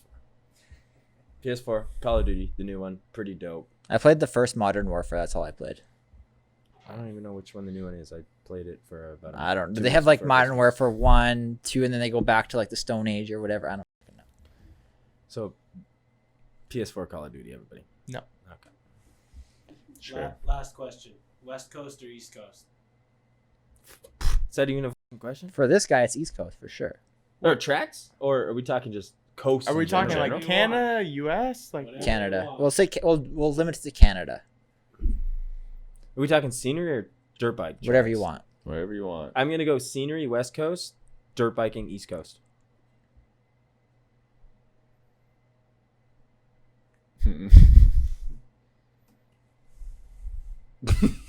He's got to answer carefully because his family's from the West. I don't know, man. I don't know. Like, I don't know what we're putting this into context. Like, Favorite tracks. You can Favorite track. Oh, Let's, favorite let's, tracks? let's narrow it down to tracks. Oh. Sure. tracks? East Coast. I'd go West Coast for sure. We'll go There you scenery. go. Dude, West Coast 100%. tracks is shit. Yeah. West Coast. Gotta say Prince George is pretty. PG, Calgary, I don't know about you guys. McNabb, Valley. McNabb's sick. Dude, Sick. I call it McNabb's kind of East Coast. What was the other one? Popcom, obviously. No. Not Popcom. Okay. I P- fucking G- love What are we Popcom. missing? Kamloops. Nanaimo. Kamloops. We just had 3 this year. Dude, Yeah, we only this East year we only had Coast. 3. East Coast. That's only- Gopher. That's only one on the east. Sandalee. I like Sandaley. I do not like Sandaley. I like Sandaley more than like Deschamps. Dude, I fucking hate Deschamps. Deschambault. Deschambault's probably. Sandalee, great practice track. Funnest track ever. Yes. Yep. Great. Racing. One line, a little bit. tight. Do you guys remember the year they added like this one Dude, random Deschambault. back section? Deschambault. Deschambault. It's except for that. It's a practice jump. track. Okay. I hate. I wrecked 2 wheels on that I stupid. gotta move up jump. to the 450 class. I've jumped that jump once, and I'm scared shitless. I jumped it every. So if anybody sees me roll that jump at about 3/4 of the way through a moto this year, you'll know why I'm scared of it. I don't like it. Yeah, I I hate think that jump. everybody is. I hate that jump. I hit that. This First, is- The first time I hard with that. jumped that jump was one of the first motos, first lap. Yeah, I you didn't do it in jump, qualifying. I Yeah. didn't even jump it in practice. Yeah. But I, got jumped the it whole once. shot and I was like, screw it. Yeah. I got the whole shot. Let's just jump it. Yeah, I jumped it once, 2 years. I didn't even jump it this year, not once. I jumped it 2 years ago. It's because you're yeah, I soft. remember you passed Soft. me. You passed me in 2018. I'm like, Soft I was jumping as it, and then Yeah. you weren't jumping. I'm like, oh shit, maybe I shouldn't be jumping it. Soft. Soft. I wrecked Soft. 2 wheels on that damn jump. Yeah, I hit it once, first lap, because I knew people were jumping it, and I was like second place, and I was like, I ain't f***ing getting landed on off this thing, and that's the only reason I jumped it, and I just knuckled it, and I was like, got a little gap, and I was like, never f***ing hit it again. the Stupid rest of the jump. day. Yeah, that's It's a fucking stupid jump. Hey, and the promoter, I know him super well. Awesome guy. Dude, I argue with him. I'm like, take it out. You Shorten it 10 feet. You don't need to take it out. Yeah, you just literally need to shorten it 5 feet even. Yeah. Or just- lift it up or make the down landing a little Yeah, safer. because you're landing flat. all you need to do is make it a double. That tabletop, pull the tabletop to like the landing, make it Yeah. gradual. You come down the hill, you have a nice little bottom there. Then and it's just safe. Wrap, and Then you it's go safe. right Just a over it. small Nice step and up. easy. It'd be fine. It would be simple, and then you can take that landing, just draw it out a little bit. Be easy. Yeah. Be simple. Landing's too flat too. The top is a little. Yeah, but how many people have gotten hurt on it? Two? Hayden Halstead. only one. Halstead's face. Only Quentin one that Robin. I know. Yeah, but that was Dude, 3/4 his Every fault. every time. I'm just saying, if you made it easier, how many guys would try it? How many Yeah, then- intermediates? yeah. How many juniors? That's the problem we have with true. Calgary. We That's make true. everything too easy, and Yeah, then that's true. everyone wants to try. All the junior riders want to hit it. That's true. It's like the yeah. I mean, yeah, I guess so. I just Quentin don't like, Robin I got just pretty don't like the messed jump up on I don't that. like He it hit either. on that still, jump? but it's hard for a reason, right? Yeah. I mean, I guess we're professionals. We should. I don't be able know. to jump. Every time I was hitting that jump, I'm like just worried my bike's gonna lock up on it. I'm just like, fuck, that would be bad. Dude, I was just like, That's the You need to biggest find a new fear. mechanic, bro.